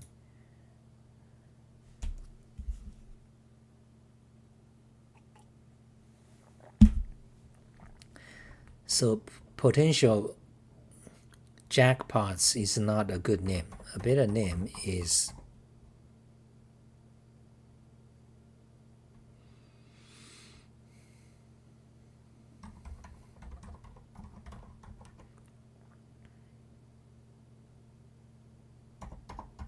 surround substring, something like that. Because we want, the number is we want, but we have the surrounding substring.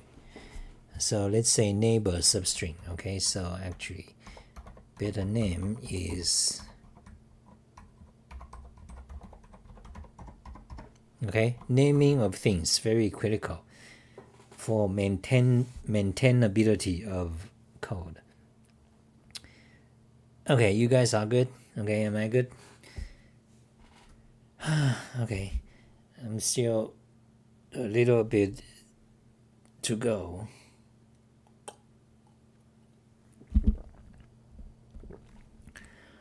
Drunk coding. Fantastic. It's like drunk kungfu. Okay, so we got the naming correct. So now think about solving the problem. So doesn't matter, you see, it doesn't matter how many digits you got. You still have to get the previous, the previous line, including a diagonal, by the number of characters per line minus 1, right? Is that correct? Yes. But however, once you got these lines, like we did, now you have to, there's a question about how many characters you need to check if it contains X in the beginning of each line. That depends on the number of characters in your string, in your number. So if you have 3 digits, then you need to check if the first 3 plus 2 digits, let's see, 1, 2, 3, 4, 5, is a X. Okay, got that? Yes, I think so. So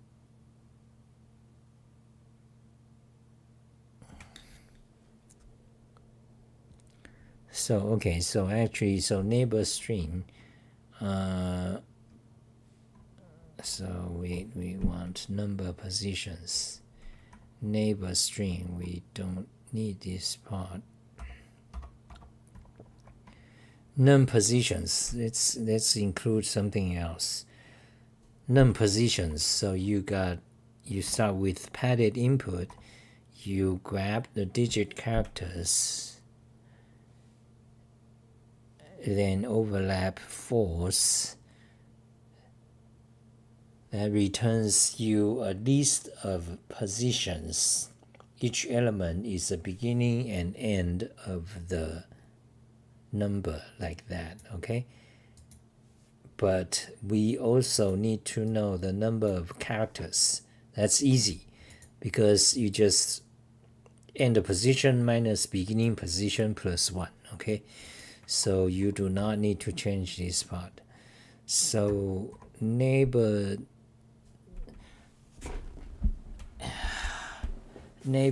substring. Oh God. But the problem is you need to know number of characters in a digit in a number. So you extract neighbor string. And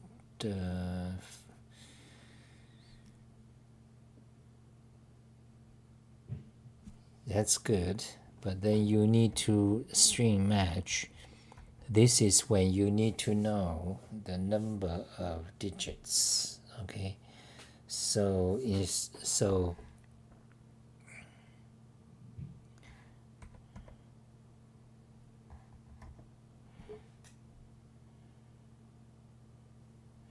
Okay, so instead of, so I know what to do. Okay, so you want to map indexed.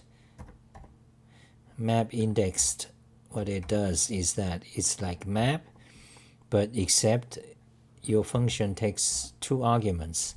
The second argument is the index of the element, okay? So let's say okay, so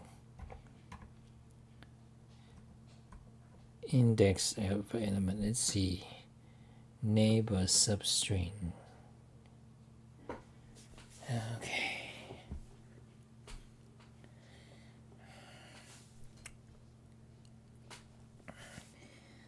Number positions.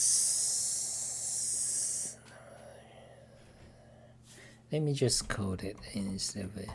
You guys are not responding, so I'm just gonna code it and talk to myself. Okay, so I'm just gonna code it, and so I can finish the problem instead of code and explain.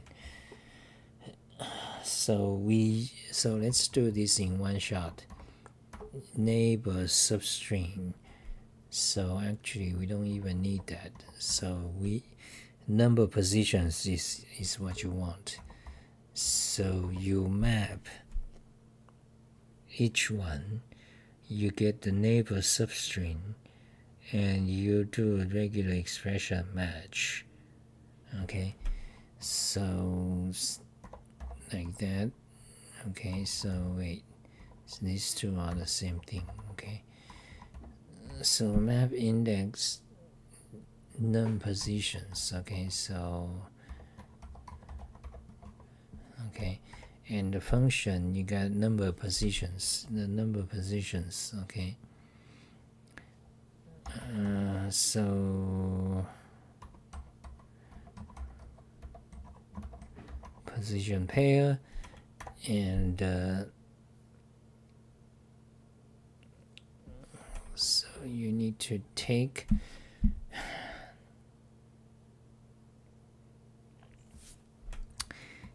okay, so you need to do a lot of things.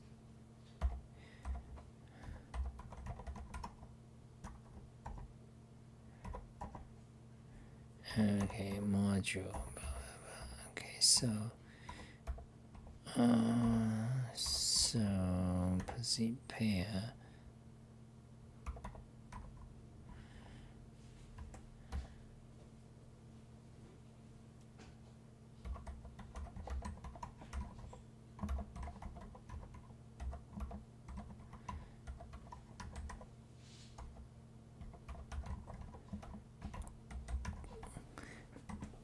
Begin position, end position, char count. Okay, so let me show you what these do. So begin position equals to position pair, first one, and end position equals to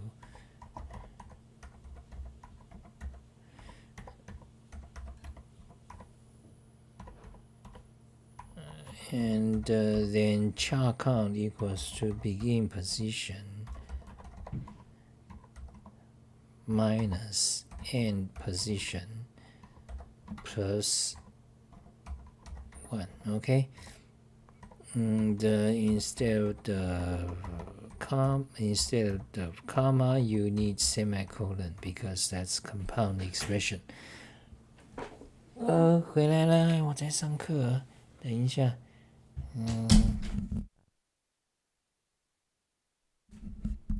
My wife is back. My wife is back. Savior. I haven't finished this. I don't know if you guys are interested. 6 people. You guys gotta say something, guys. Okay, I'm gonna go, or else I'm gonna quit. I'm almost done. I'm in my I'm in my what is the word? God, I'm drunk. I'm in my trance. Getting this code is almost done, but now my wife is back. But you guys are quiet. It's like, what am I doing? Like, are you enjoying watching me, or are you just like turning it in the background, or what? I don't know. But I'm almost done. But let me talk to my wife for a bit, because she's back. But I'm almost done here. This module. So let me make it so that you can actually actually if I paste it in Wolfram language, it'll be clear. But otherwise, this is kind of this current situation. Okay, let me be back in a moment. Check audio input. Yeah.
Voice check, video check. Fantastic, guys. Interim break.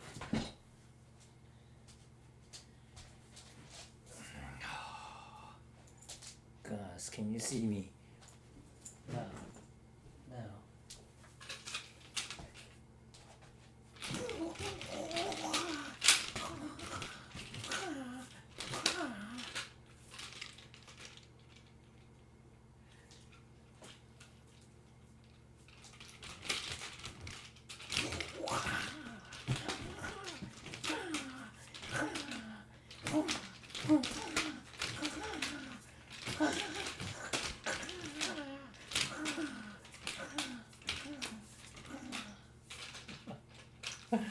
Nuncha.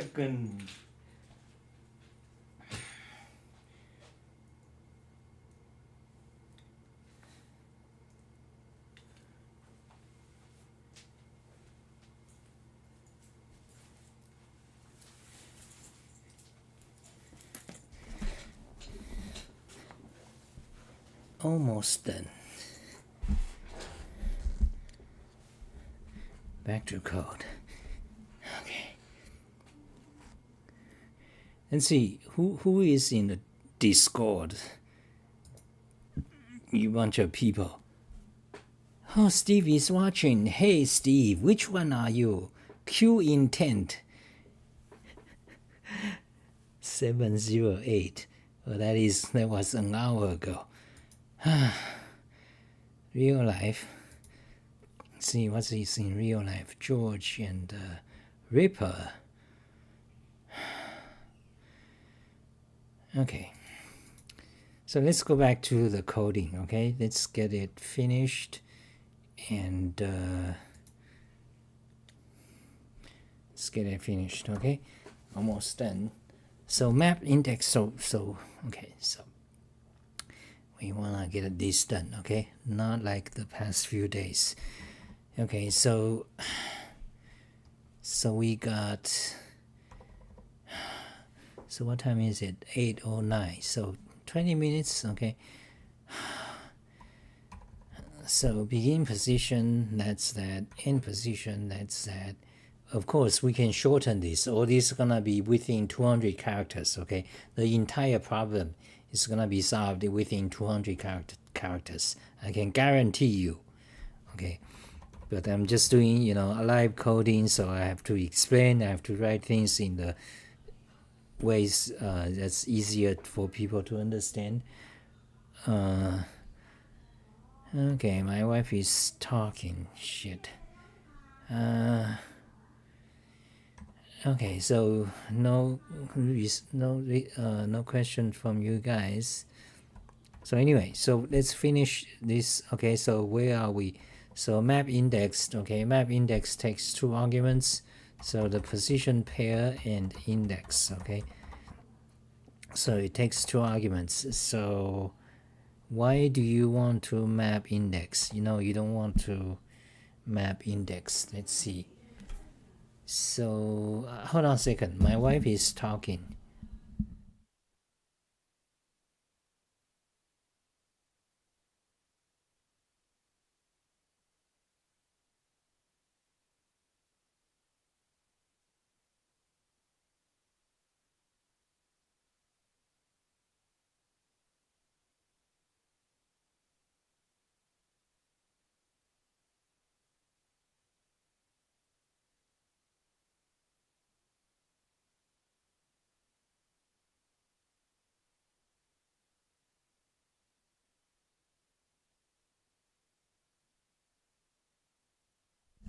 Keep going. Okay, let's keep going. Can I finish this? So so what is this map index? Do we need to map index? What are we mapping? We are mapping to number positions. Okay, that's a pair of values, beginning and end. Okay, we map into that. Now, why do we need the index? The question is, do we need map index or not? No, I don't think we need map indexed. Let's see. Okay, so oh shit, my wife is talking. Is there a way? No, this microphone is like open, so there's no way. Okay.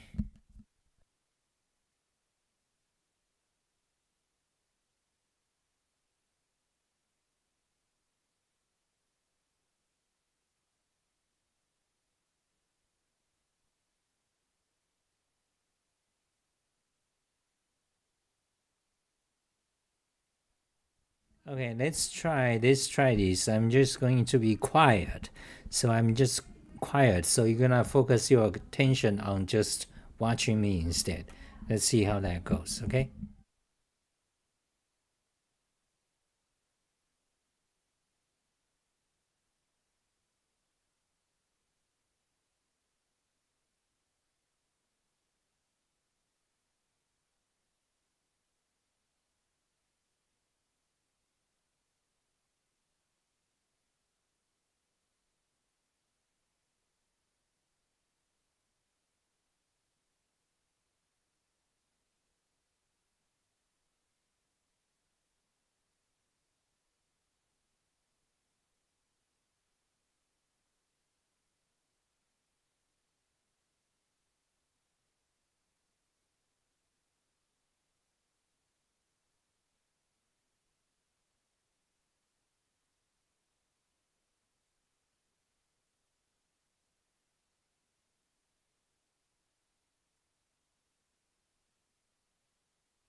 Is the video back?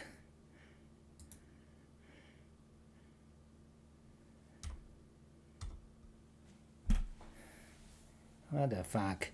My wife is talking via the phone, video conference to her friend. So my live stream got fucked.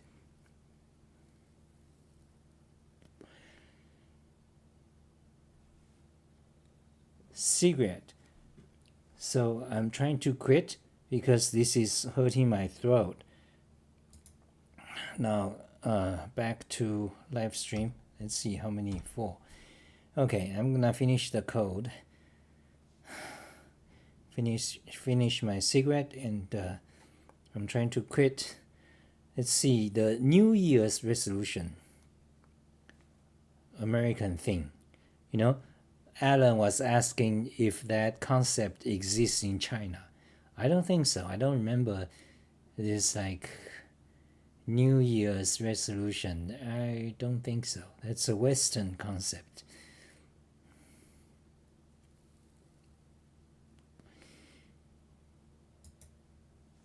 Okay, I'm going to put out a cigarette and back to code. Okay.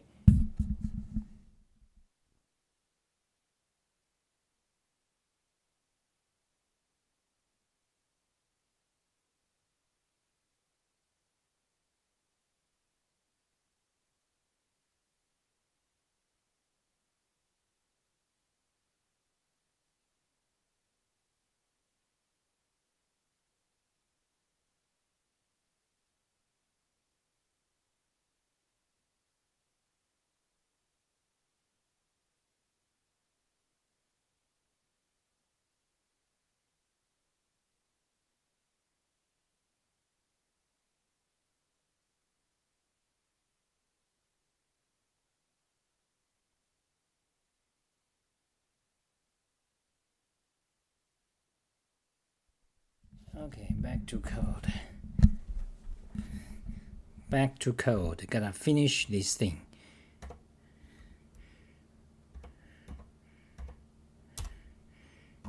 Okay, so gotta finish this thing. So neighborhood string equals to that, and we are right now on this. Which am I on? So those I don't care. Those are old code. Yeah, unique characters. So neighborhood string. Yeah, we are on this code. Okay, on this. We are going to do it in one shot. So this part will get us the numbers we want. Okay, so previous neighbor string count, and if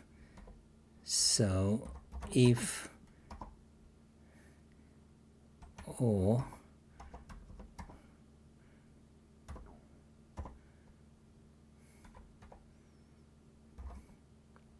what if or that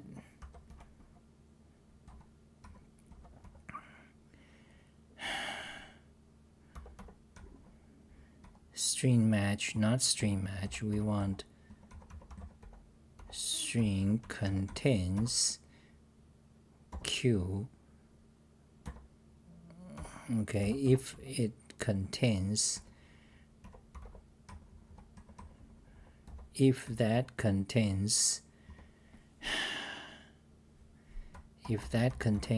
X, or if the next line contains X, or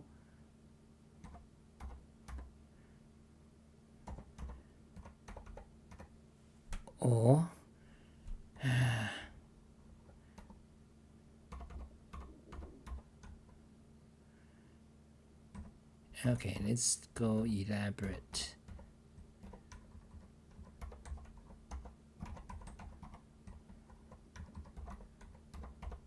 Previous char 1 1 So actually you need to add that there. Previous char, next char, okay. Previous char. My head hurts only looking at programming. Yeah. If you love it, you're gonna like love the hurting. It's like the sadochism, the masochism in sadomasochism, you know. That's not a good way to put it, but you know, if the subject is what you love it. So I love the subject, okay. Previous char and next char. So if string contains, so now let's look at the documentation for string contains. You can have a list of strings. So in other words, this block of code is equivalent to, we can just put a list here. Okay, previous line neighbor, next line neighbor, previous char, next char. Okay, so this whole thing becomes one single line, the power of Wolfram language. So if it contains X, so we don't need this. So and we don't, so now we don't even need or anymore. So what is this? String contains, yeah, we don't need or anymore.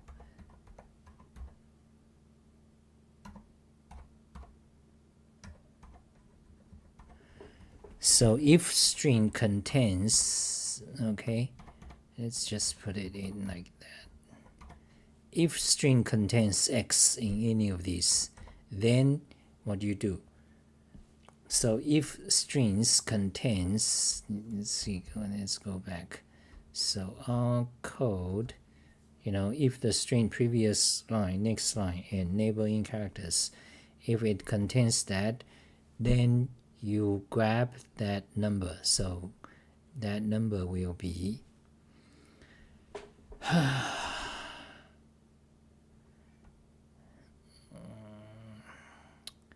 begin position, end position. So you have to take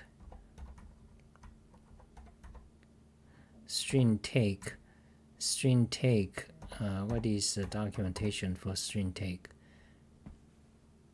M to N. Okay, so to input, to index. So string take, begin position, end position. Okay, so if it contains any of the symbols, then you just take the string and then you apply to expression that turns the string to a number. Okay, now if it does not, then just return nothing. Nothing is an element that inside the list it'll just become deleted. It'll just be gone. Okay. Let's say no for now. Okay. So let's double check if this works. So if it contains then the substring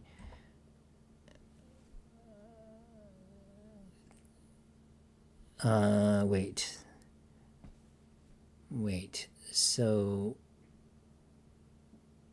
num positions, so this should be padded input. Yeah, padded input.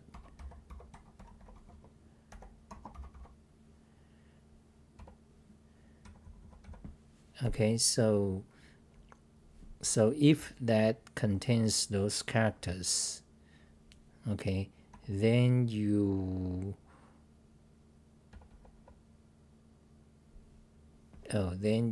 need to apply or actually. Okay, then if any of those is true, then you string take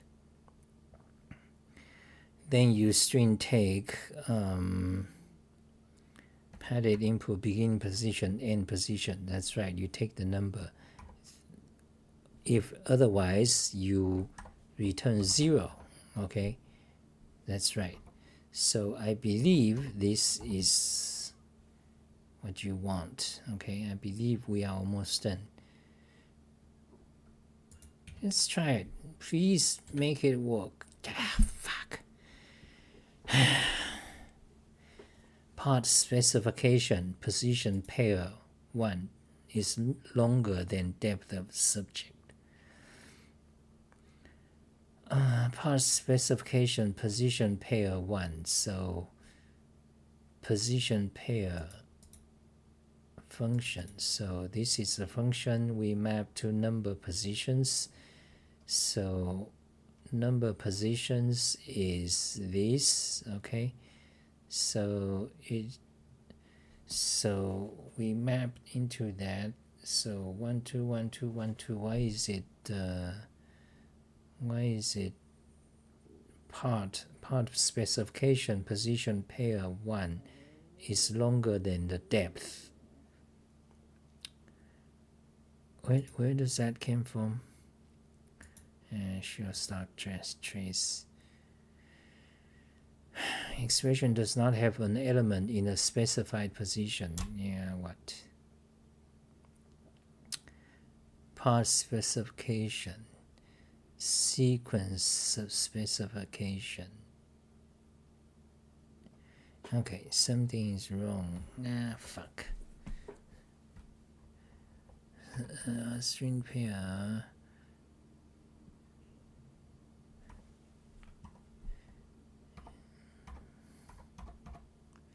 Okay, begin position, end position. Begin position, position pair, the first one. Then position pair, the second one. I don't understand what is your problem. Char count, begin position, end position. Oh, char count, that's right. Char count, begin position minus end position plus 1. That should be right. Okay, so string take, padded input. Oh, you see, naming problem. Instead of position pair, it's pos pair. Okay, let's change it to position pair. Let's change it to the long name.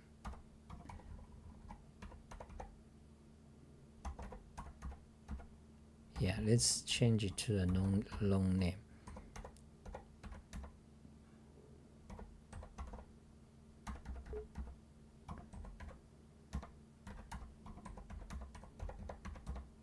Okay, let's try that again. Hope that fixes it. Run it. No, something wrong. If false. Okay, so there is something wrong. Yeah, so this all we have to do is put that double at. That means apply. Okay, so delete that. Actually, copy that. Paste it here, run it. The output is fine, but that is a wrong answer because this output means only 35 count. Yeah, but wait, is that actually correct? No, it's not correct. 467 should also count. Okay, so it's not correct. It's only give us 435, and 633 should also count. 617 is also correct. So we are like totally wrong. We only get 35. God. Oh God, this is not going so smooth. Now you got supposed to be shortest solution. Now you got this long ass shit. And by the simplest method, and it's still wrong. God. Now we need to think a lot. Something is wrong.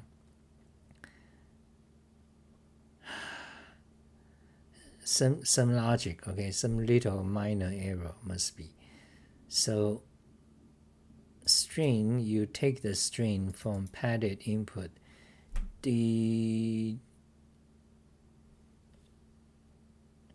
So line numbers, char count per line. So you see, char per line is wrong. So where does the char per line came from? Okay, let's re-evaluate because we have so many intermediate steps. We might have fucked up something. So okay, so let's copy or paste, run it. Okay, so we have line count, we have char per line, padded line of dots, char per line. So char per line, the padded line of dots, then we have padded input. So in the padded input, remember we padded with the extra line in the beginning and extra line in the end. We also padded 2 extra columns. So char per line is now char per line plus 2. Okay, so this char per line is actually char per line plus 2. Okay, so you need that kind of. And let's hope this is correct. Okay, so then you got number of positions. Okay, so this is number of positions. This is char per line. What is that? 0. What?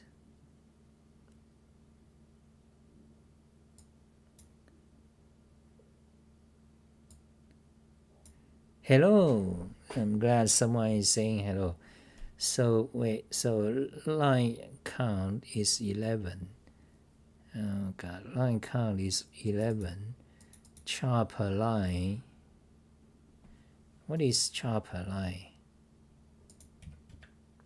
0. That's obviously wrong. How can you? What?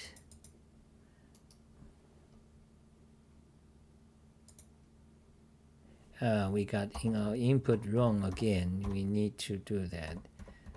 So let's do that again. That's good. Okay. Line count is 10. Char per line is 10. And this is our padded input. This is a padded line. This is a padded input. Then this is the position for each.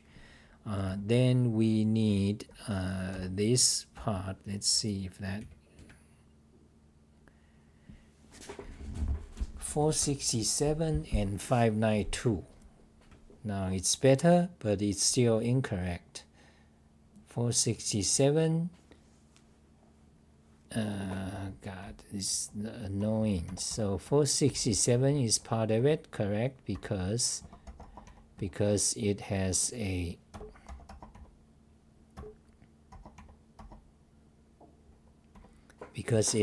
asterisk. Okay. Now the other result we got is 592. 592 is here. That is also correct because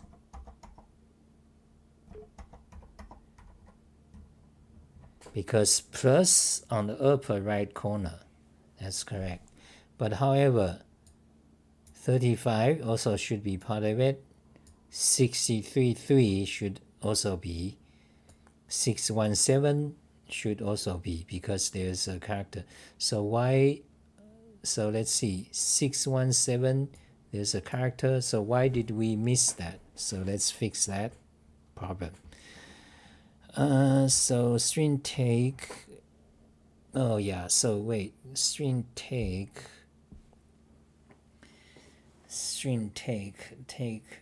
No, this is wrong. Okay. So string take.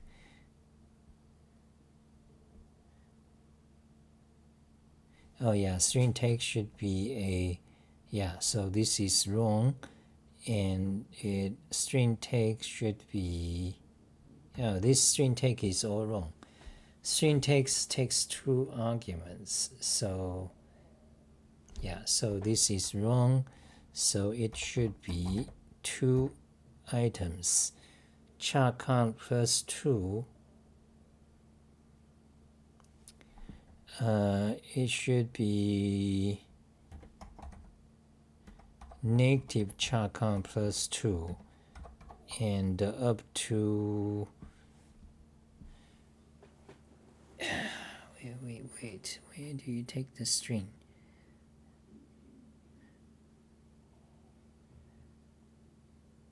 String take, so what is string take is including the previous neighbor.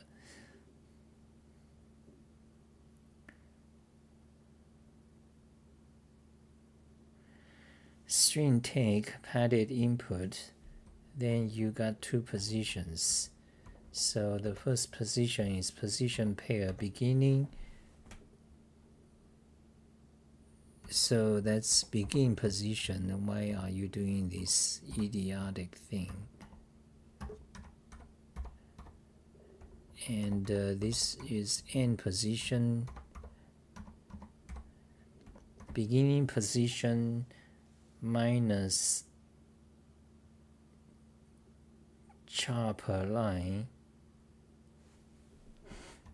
plus 2, so this should be one thing, minus char per line plus 2, then minus 1, that's correct. And end position char per line plus 2 plus 1, that's right. So X string is the neighboring and also the neighboring lines. Okay. God. Okay, you don't need this. So let's see. X string. This X string is what you don't want.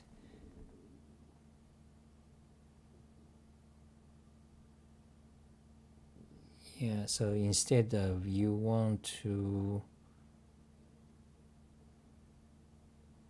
char per line plus 2. Okay, I know what you want. So what I want is previous line neighbors,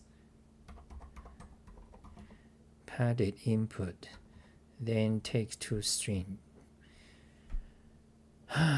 Previous line neighbors. So beginning at this thing, okay?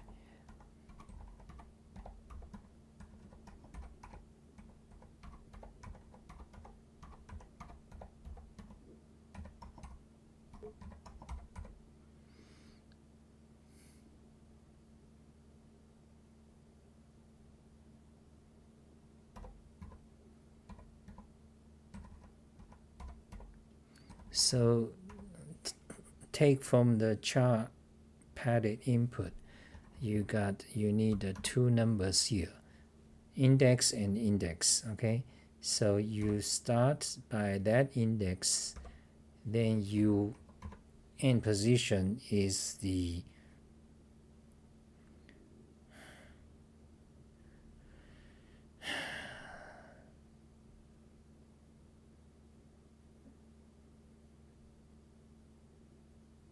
beginning plus.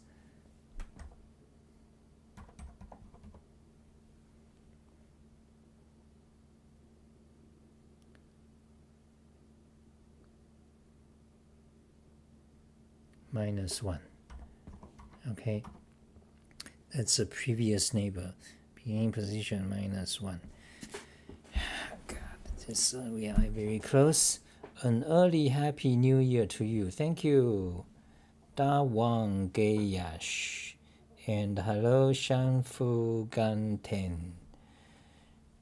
Okay, we close. Okay, so previous line neighbor and next line neighbor, it should be similar. Okay, next line neighbor. Okay, next line neighbor should be padded input and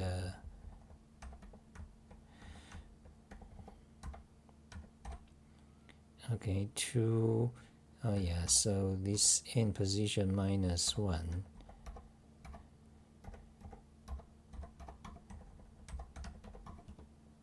Okay, so the next line neighbor should be in position +1, not -1. It's always in position +1, 2, in position plus line number characters +2, +1, +1 because of the diagonal. Okay, so previous neighbor and neighbor, then you got next line, so we don't need this line. Then you got previous char,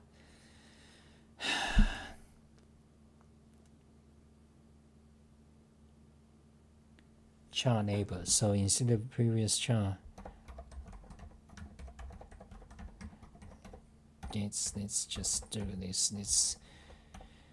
I don't know what you understand, or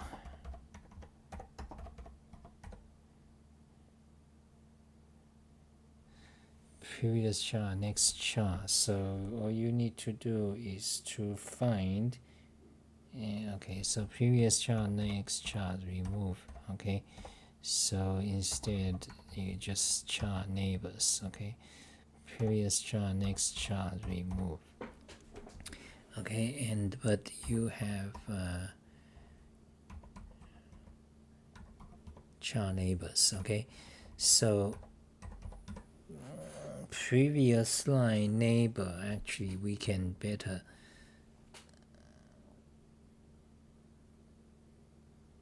so this padded input, so beginning position, so from the beginning position minus char per line +2, that's the padded char per line. Okay, then -1 because you want diagonal. Then actually this number plus the number of characters in the number of digits. So the number of digit would be char count. Okay, char count. Okay, that seems to be what you want. And char line, next line neighbor will be in position. Okay, so this is similar. So you want, so suppose that is correct, then that, okay, then you that -4, not -4, minus char count. Okay,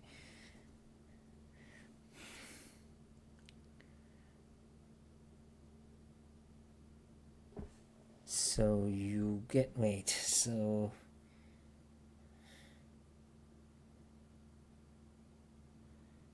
so because this is tricky, you have to think about it. You want to get the neighbors. Hello, George. Oh, George, you are 3 hours late. You missed all the fun. You missed my drunk coding and lots of talk about Wolfram language. Glad you are here. Okay, listen to that. You missed my great marketing of Wolfram language, and lots of other things. But anyway, let's back to code. I want to finish this day 3, this problem, get it done. Okay, so that hot dog will not say, "Oh, Sai is just a thinker." shut the fuck up, hot dog. Okay, so let's get back to getting complicated. Oh, by the way, aren't you, George? Aren't you at the aren't you in the desert? So you have a cell phone connection and all that internet. Anyway, let me finish the code. So previous neighbor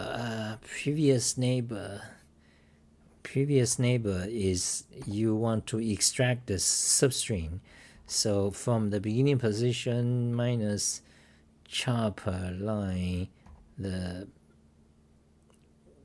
padded chart in -1, yeah, and to basically that number plus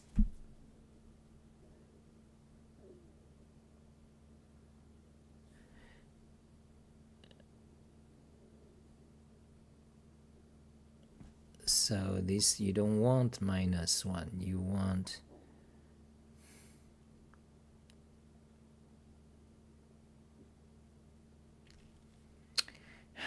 God.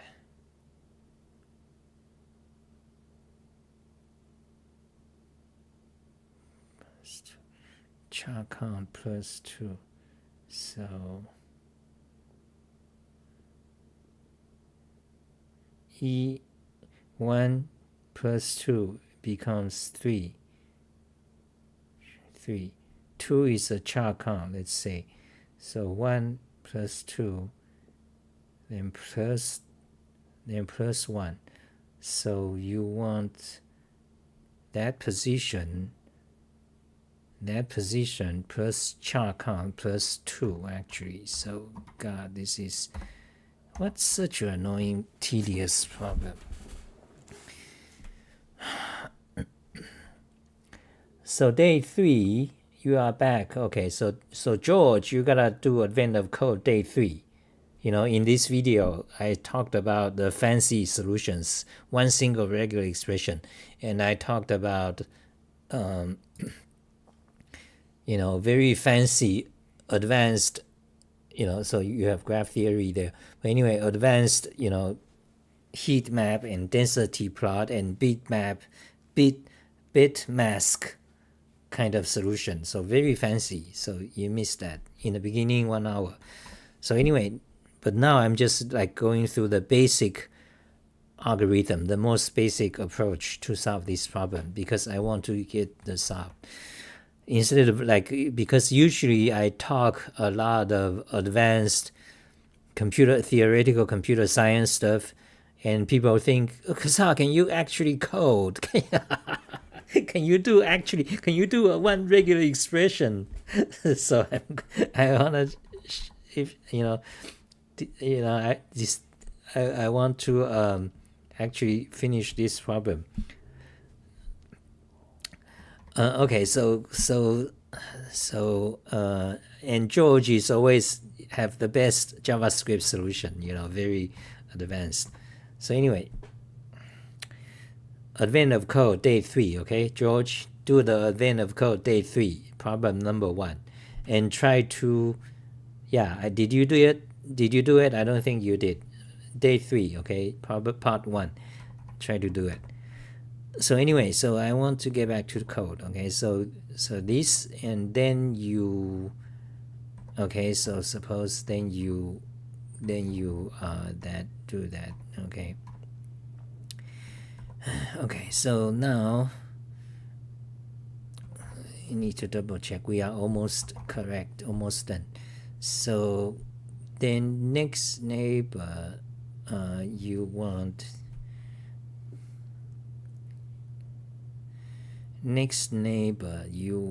to see if you take a substring from padded input, and then you want to get in position plus char count plus 2, in position plus char count that plus 2, that gets you to the next line. Okay, that gets you like to there, then plus 1 because you want to get the diagonal, and then that's a beginning index you want to grab. Then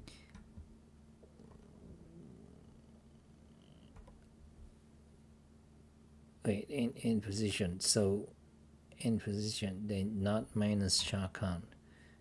Okay,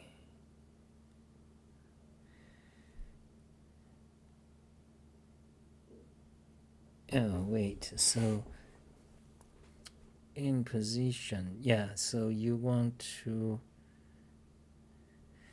so for example, this in position, you get to this point, okay, you want to minus the char count and minus 1, okay. Yeah, suppose the number is 633, then you want to minus, you want to grab starting, you want to grab these 5 characters. So the position of them is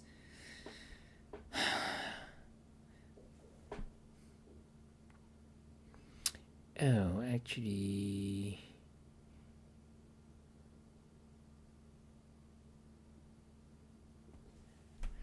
you can do the beginning position.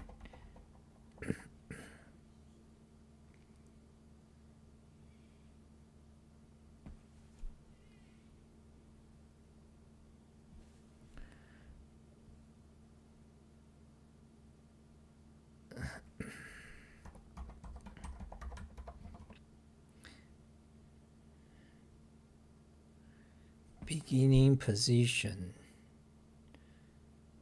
plus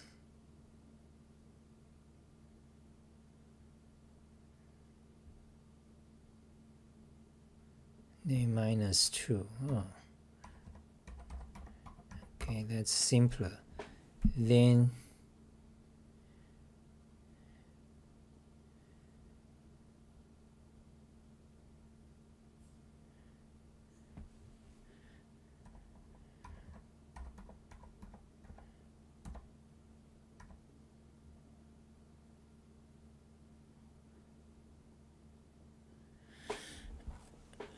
wait.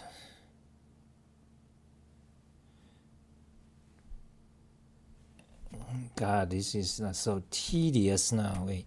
So next, I gotta focus. Beginning position plus char count plus 2. That gets you here. Then minus 1. Minus 2. Okay. Now you take, where do you want to end? You want to end with end position. Then you take the end position plus char count plus 2. That gets you here. Then plus 1. Char count plus 2. Then just plus 1. Seems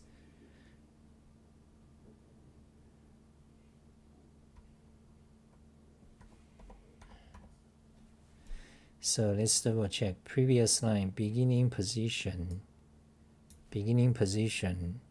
minus char count plus 2. That gets you there, and minus 1. That's correct. Then this part, you take the end position minus char count plus 2, then actually plus 1. So actually plus 1, and you don't need this char count plus 2. So that seems to be, please let that be. So, but why is this, this should be end position minus char count plus 2.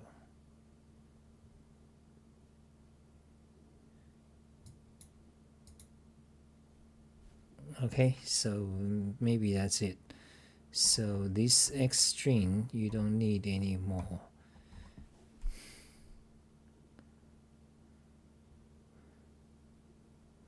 So X string is totally wrong.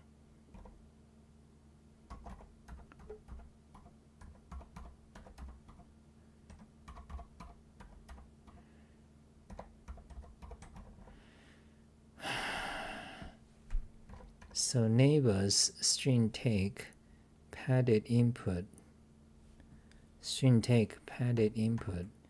So what do you take? So again, two indexes, begin and end, and then begin position -1, end position +1. Okay, it's char neighbors. That's a character just right to the left or right of the number. Okay, then if or apply to string contains previous neighbor, next neighbor, and char neighbors contain x, then if it does, then string take padded input, begin position, end position, and two expression. Okay, otherwise 0. So let's hope that's it. Okay, so you need to, so this whole thing, maybe, let's see. Oh, did we get the answer? This is what, 4 hours, 3 hours ordeal. Fuck the advent of code. Let's see if we got it right. So 467 should be there, correct? Double check over here. 114 is not, so 35 it should be there, yes, because of that. 617 should be there, yes, because of that. But 633 should be there because of that that pound sign, that number sign. But we don't have 633. We got a bug. So this bug happens in the next line of the number. So remember that something somewhere in the next line neighbor is incorrect. Oh yeah, of course. We can fix it right away. End position plus char count per line +1. Okay, who told you to +2?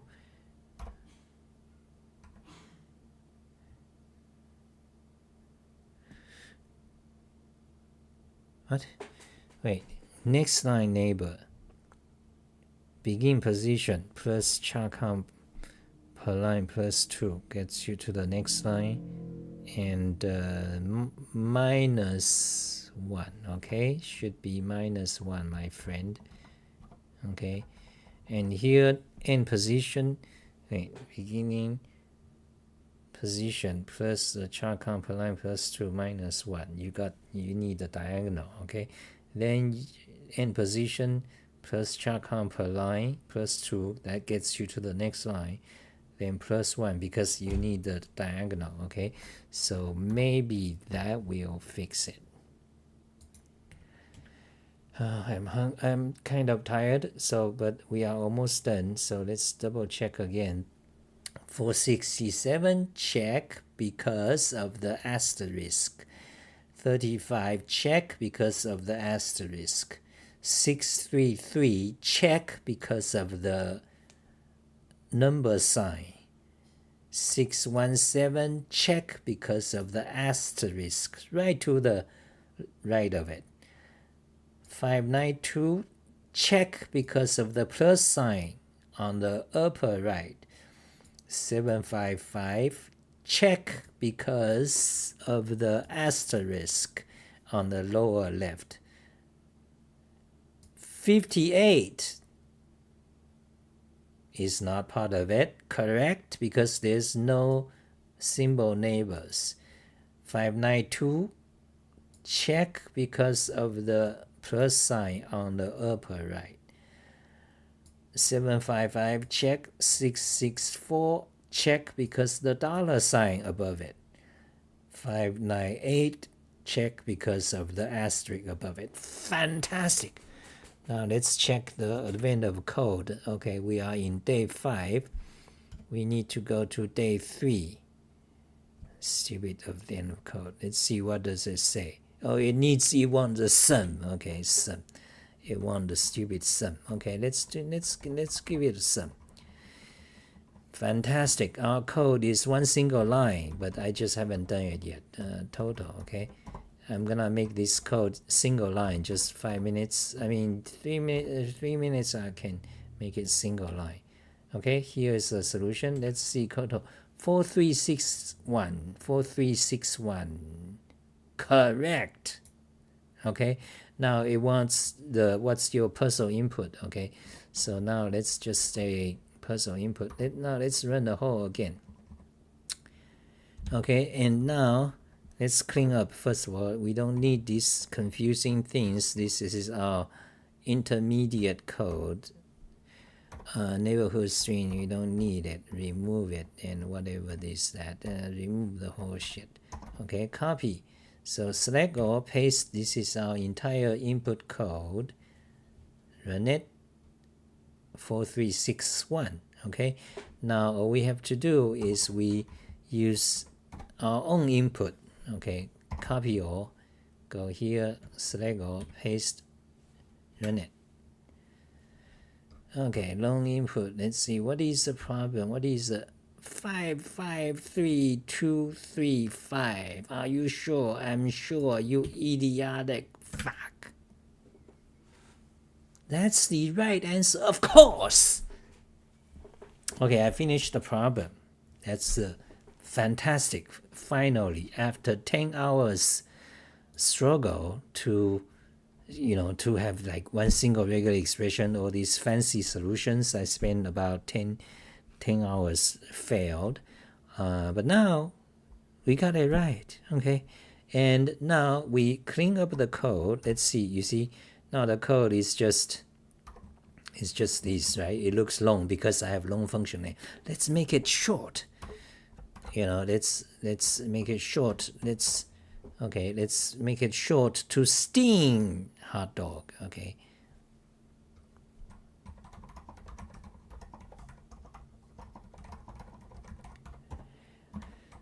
Advent of Code 2023, Day 3, Part 1. Single shortest solution on Earth to steam hot dog. Okay, hot dog is this guy. C coder.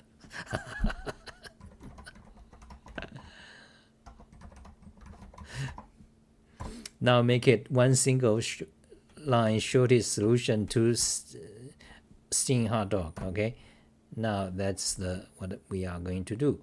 So let's copy that, paste it here.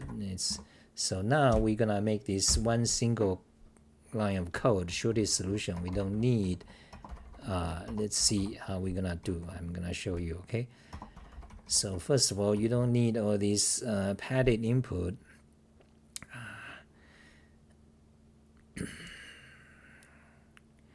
Okay, lots of actually I can just turn each variable to a very short variable, and that would be it. There's a lot to shorten then.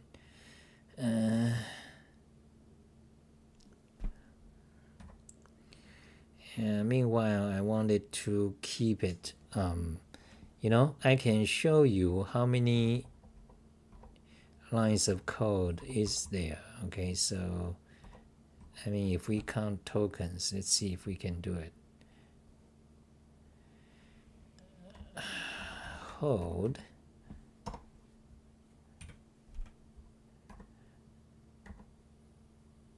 Okay, let's see if that works. Let's see. Do it. Okay, that is a symbolic expression. Now let's last output showed tree form. Okay, showed in a tree form. So you can see it shows our solution as a tree.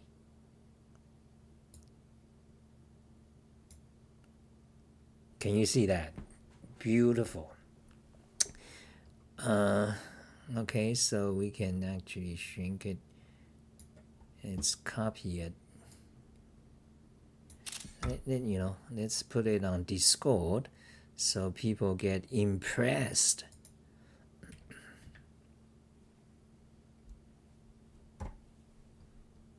Tree form. This, you see, this is a tree of our abstract syntax tree. When you mention this phrase, all the industrial coders gets excited, abstract syntax tree. But idiotic. So now you see it's a tree form, and you can, let me show you, okay, and you can count the number of nodes in it, okay. So leaf count, okay, leaf count, okay, 159 tokens. So basically our solution is 159 tokens, meaning that actually that's just leaf, that doesn't count nodes. But we have node counts, do we? Let's see.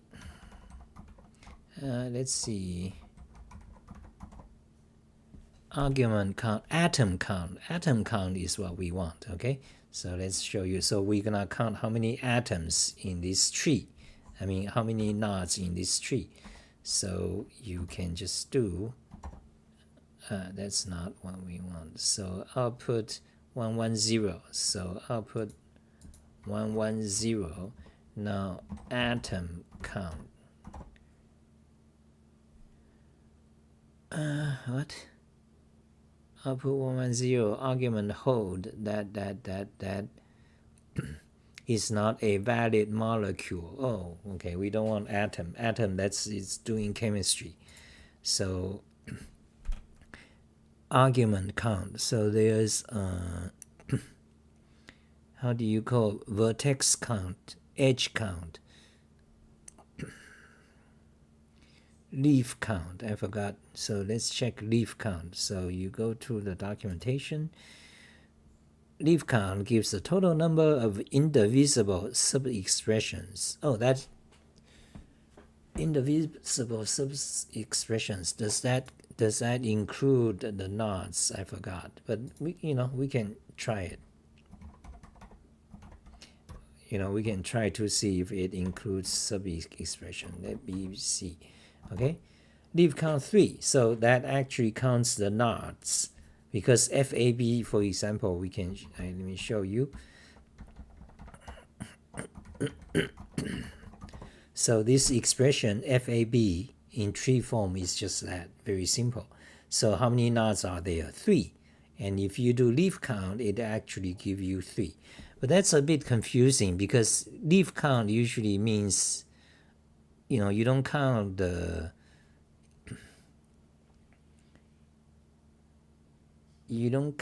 nodes. But anyway, it's trying to. Yeah, leaf count gives the measure of the total size of an expression. But it seems confusing to say leaf, because leaf usually means it doesn't include the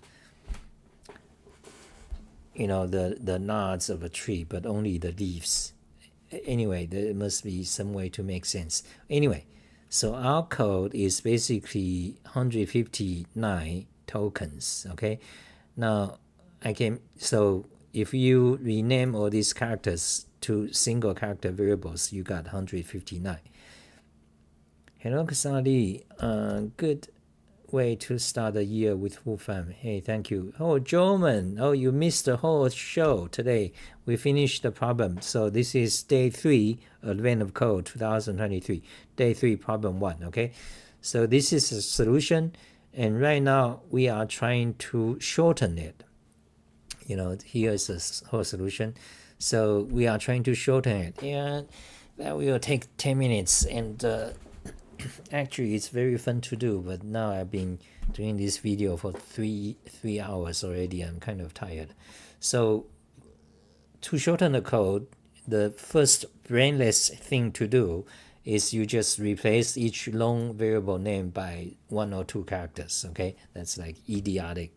But that doesn't reduce your leaf count, you see.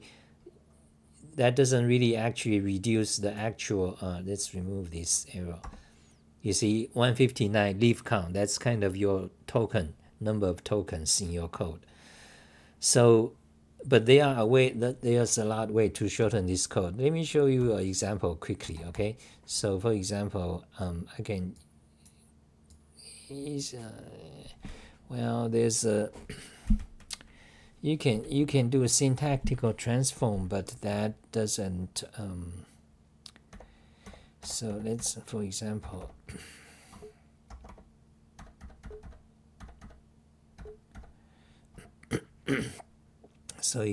for example, let's replace the position pair by just that. Okay, and you don't need that anymore. And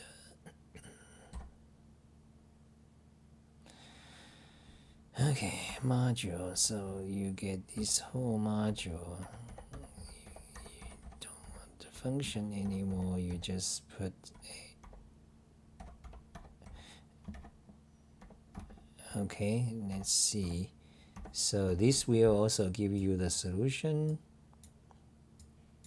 For example, we already shortened it. We removed the, where is it? What? Oh, we didn't. I thought I created a new. Let's undo. Okay, so we create a new pad. Let's put it in Wolfram language. So here's a new version.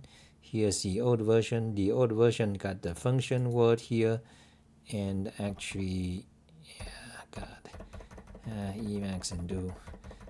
You went back. You want to go back. There. So this is original. We kind of shortened it, and let's check if it still works. Close leaf count, back to Wolfram language, close Discord, and back here, and paste that here. Same result. You see, it works. Now, does this new solution reduce the leaf count? Let's see. Okay, so let's copy the whole thing. So before we have, what's the leaf count? 159, okay? So now let's see, hold, paste it here, and now let's do leaf count. What? 167, what? Hey, wait, we copied the wrong code, shit. Yeah.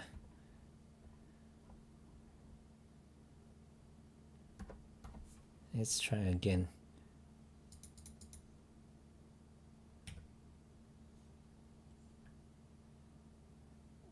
No, it doesn't change the leaf count. Yeah, so it doesn't. So leaf count is very smart. It doesn't. If you reduce the expression by changing them to the equivalent syntactical shortcuts, that does not actually change the leaf count, even though your number of characters has reduced, but it still doesn't change the leaf count. Very smart. This Wolfram language thing, very smart. So to truly shorten the code, you want to remove variables. Let's just do it. Oh God, this is so where is line count used? Line count is not even used. Line count is not used. What?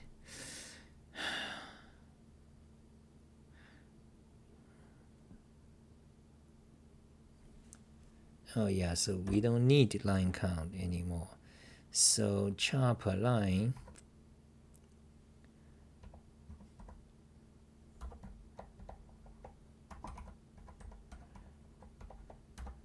there, so we don't need that. And padded line of dots, yeah, So it occurs twice here and here. You can remove it, of course.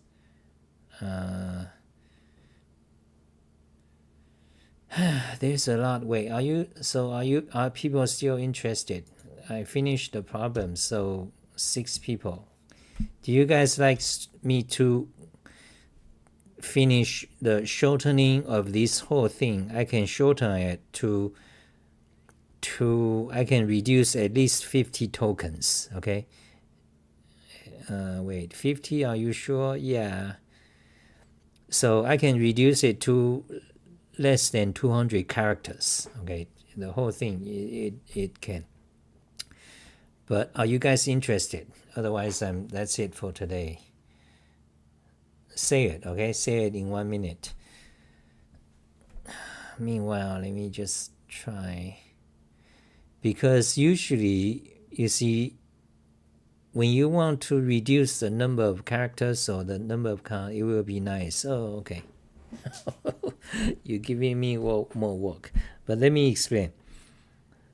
So doesn't matter in what language, okay? Once you written the solution or coding some problem, and you see the number of lines of a count is usually not your concern, or the shortest number of the shortest code is not your concern, because instead of shortest code, the criteria is maintainability, efficiency of the algorithm, efficiency of the code, and the maintainability and readability of the code.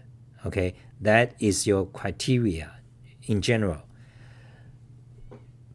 And the terseness of the code is usually not a good criteria for real life coding. Okay, but however, in a competition or in advance of a code, the shortest number of lines or shortest number of characters, that is a dramatic winning point. So, but the problem is that if you do that, now if I suppose, right now my code is reasonably maintainable, it's pretty good. It's a bit redundant somewhere, but it's pretty good, okay? But if I now try to make it shorter, I'm going to get my, I'm going to start to use my expertise of Wolfram language and make it shorter, like code golf. What I will achieve is the winning point of drama, right? Because advance of code, I post on Twitter, look, this is the shortest code in the world by number of characters or by number of tokens, right? People will impress, but the result is usually not good. After a few months, I look at the code, it's like it will be less readable. So my point, the point I'm trying to explain is that the shortest of a code thing is usually not a good thing unless you are in some code golf and such thing. Usually I don't like it. So anyway, let's get on. Okay, let's again, I'm starting to talk a lot, so let's get this code to be the shortest number of tokens or shortest number of leaf count, because that is the most important, not the character count. Because character count, I can simply change it to 2 variable, shorten the variable names and so on. So that's no good. Also, syntactical change. In Wolfram language, you have this syntactical equivalence, like I did here. So I reduced like 10 characters here, but the token count, the leaf count is exactly the same. Because Wolfram language knows you are just changing the syntax, but your code is actually exactly the same. It doesn't change. So it wins a point to people who don't know Wolfram language, but not to people who actually measure your expression terseness. But anyway, so let's try to get this. So char count, actually we don't need. do we ever need char count? Actually, you see, we don't need this variable. So char count is not used. So delete char count, delete it. So we shortened it. Select all. Select all. So remember, before it's 169. Now let's see. Hold. Paste. It's kind of getting late. So now leave count 144. You see, we have redundant variables there. So now it's 144 saved like 20 or so, almost 30 count knots. Okay, let's see next. Position pair.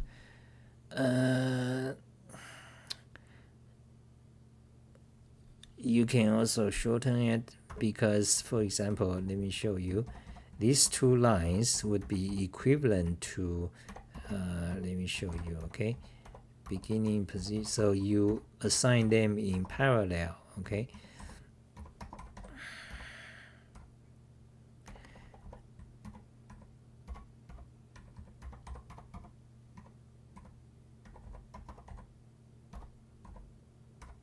So these two lines, now you can do like that. Let's see if that works.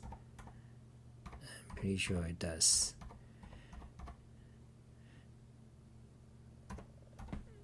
It's okay. Are you telling, okay, you're missing a semicolon. Yeah, it works. You see, that works. And in fact, you don't have to assign variables here. You can just assign them here. So let's do that. Equals to that.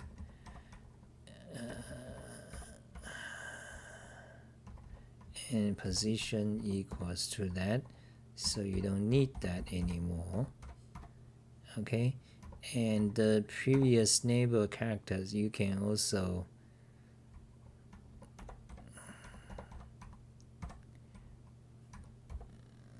so we can shorten this a lot, by a lot actually. Chopper line came from is a global variable. Plus 2, you know, we can simplify the arithmetics here. Plus 2 minus 1.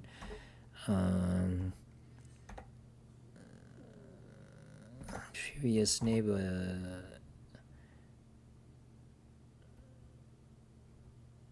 So where is previous neighbor used? Okay, next neighbor. Okay, for now let's just do. Oh, German. Thank you. How much is that worth? What kind of money is that? $10,000. Oh my God, that's a big one. But what kind of, what is that? Is it Japanese yen or what? How big is that? Close. Okay, we are very close. So let's see, where do I want to put this? Let's put that here. So we can define them, you know, assign the value inline instead of in the body of the module. You see, the module thing is like, the module thing, you see, this module thing is like Lisp's let. Okay, it allows you to define local variables. So module takes two expressions. One is a list of variables and their value, possibly, and COP. What is COP dollar? I have to find out. So so this previous line neighbor. Yeah, we don't need that anymore. And next line neighbor, this is just one single line. next line neighbor, we don't need it anymore, and put this whole thing equals to that, you see. Then char neighbors we can also assign, do the whole assignment here. Okay, so now if we copy this and paste it here, we got something wrong, fuck. Oh god. When you get something wrong, it's headache because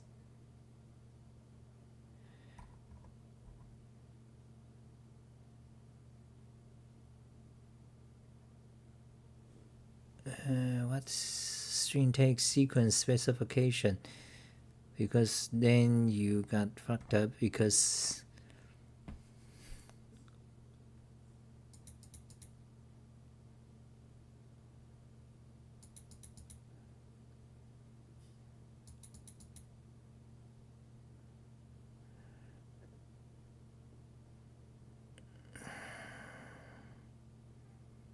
so how did we fuck up?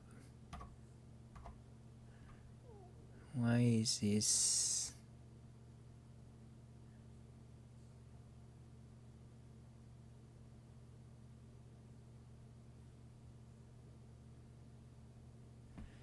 Yeah, god, I hate that.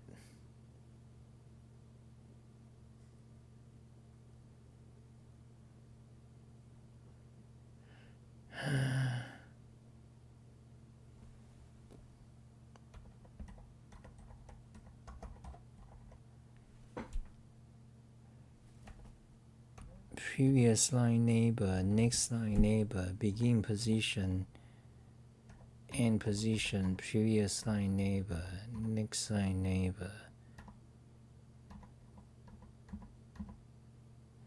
Okay, and char neighbors equals to padded input, begin position, end position. Oh yeah, because I know what's going on.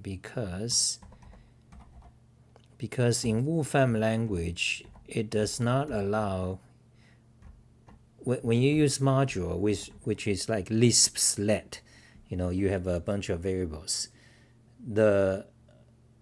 Each value of the variable, if you give it a value, it doesn't know the value of previous one.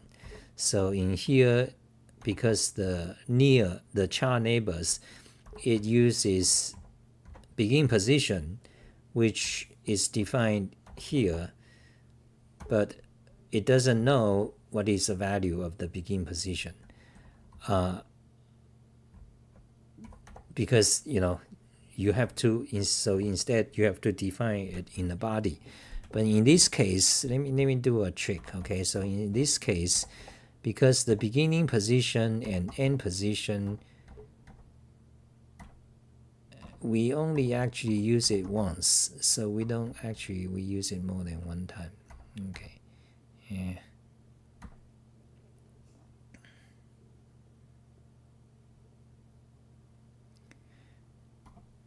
Okay, so we use it more than one time. Okay, so let's move it outside then. Okay, so there. Okay, so copy that and select that, paste, run it. What the fuck?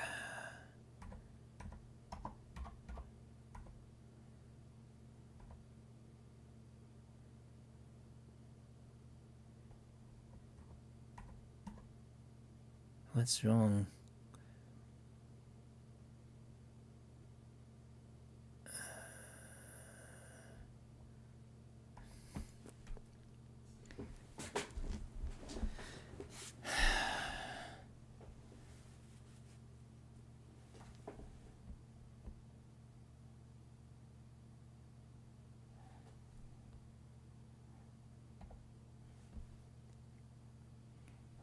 What?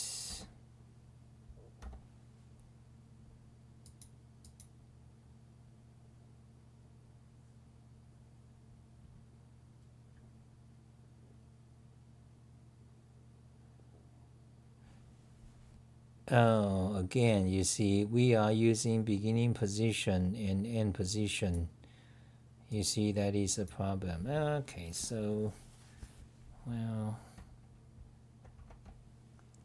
so what we can do is that okay, so this is annoying.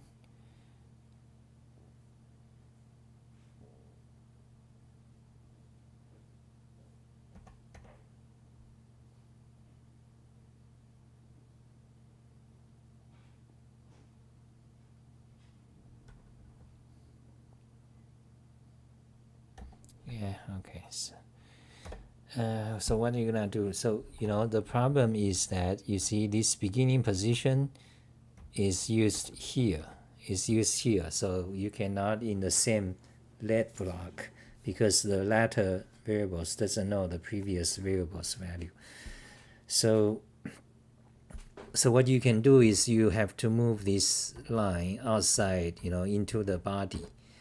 Yeah, we can do that, but our goal right now is to shorten the code. So what are some of the ways to shorten more the code? Actually, there's a lot.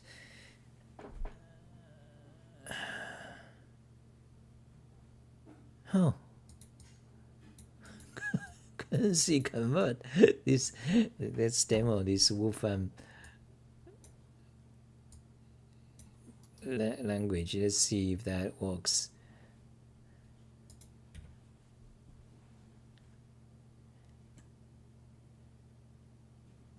$2. Okay, not too bad. Not too bad. What kind of dollar is COP? Is that somewhere in Africa? Okay, so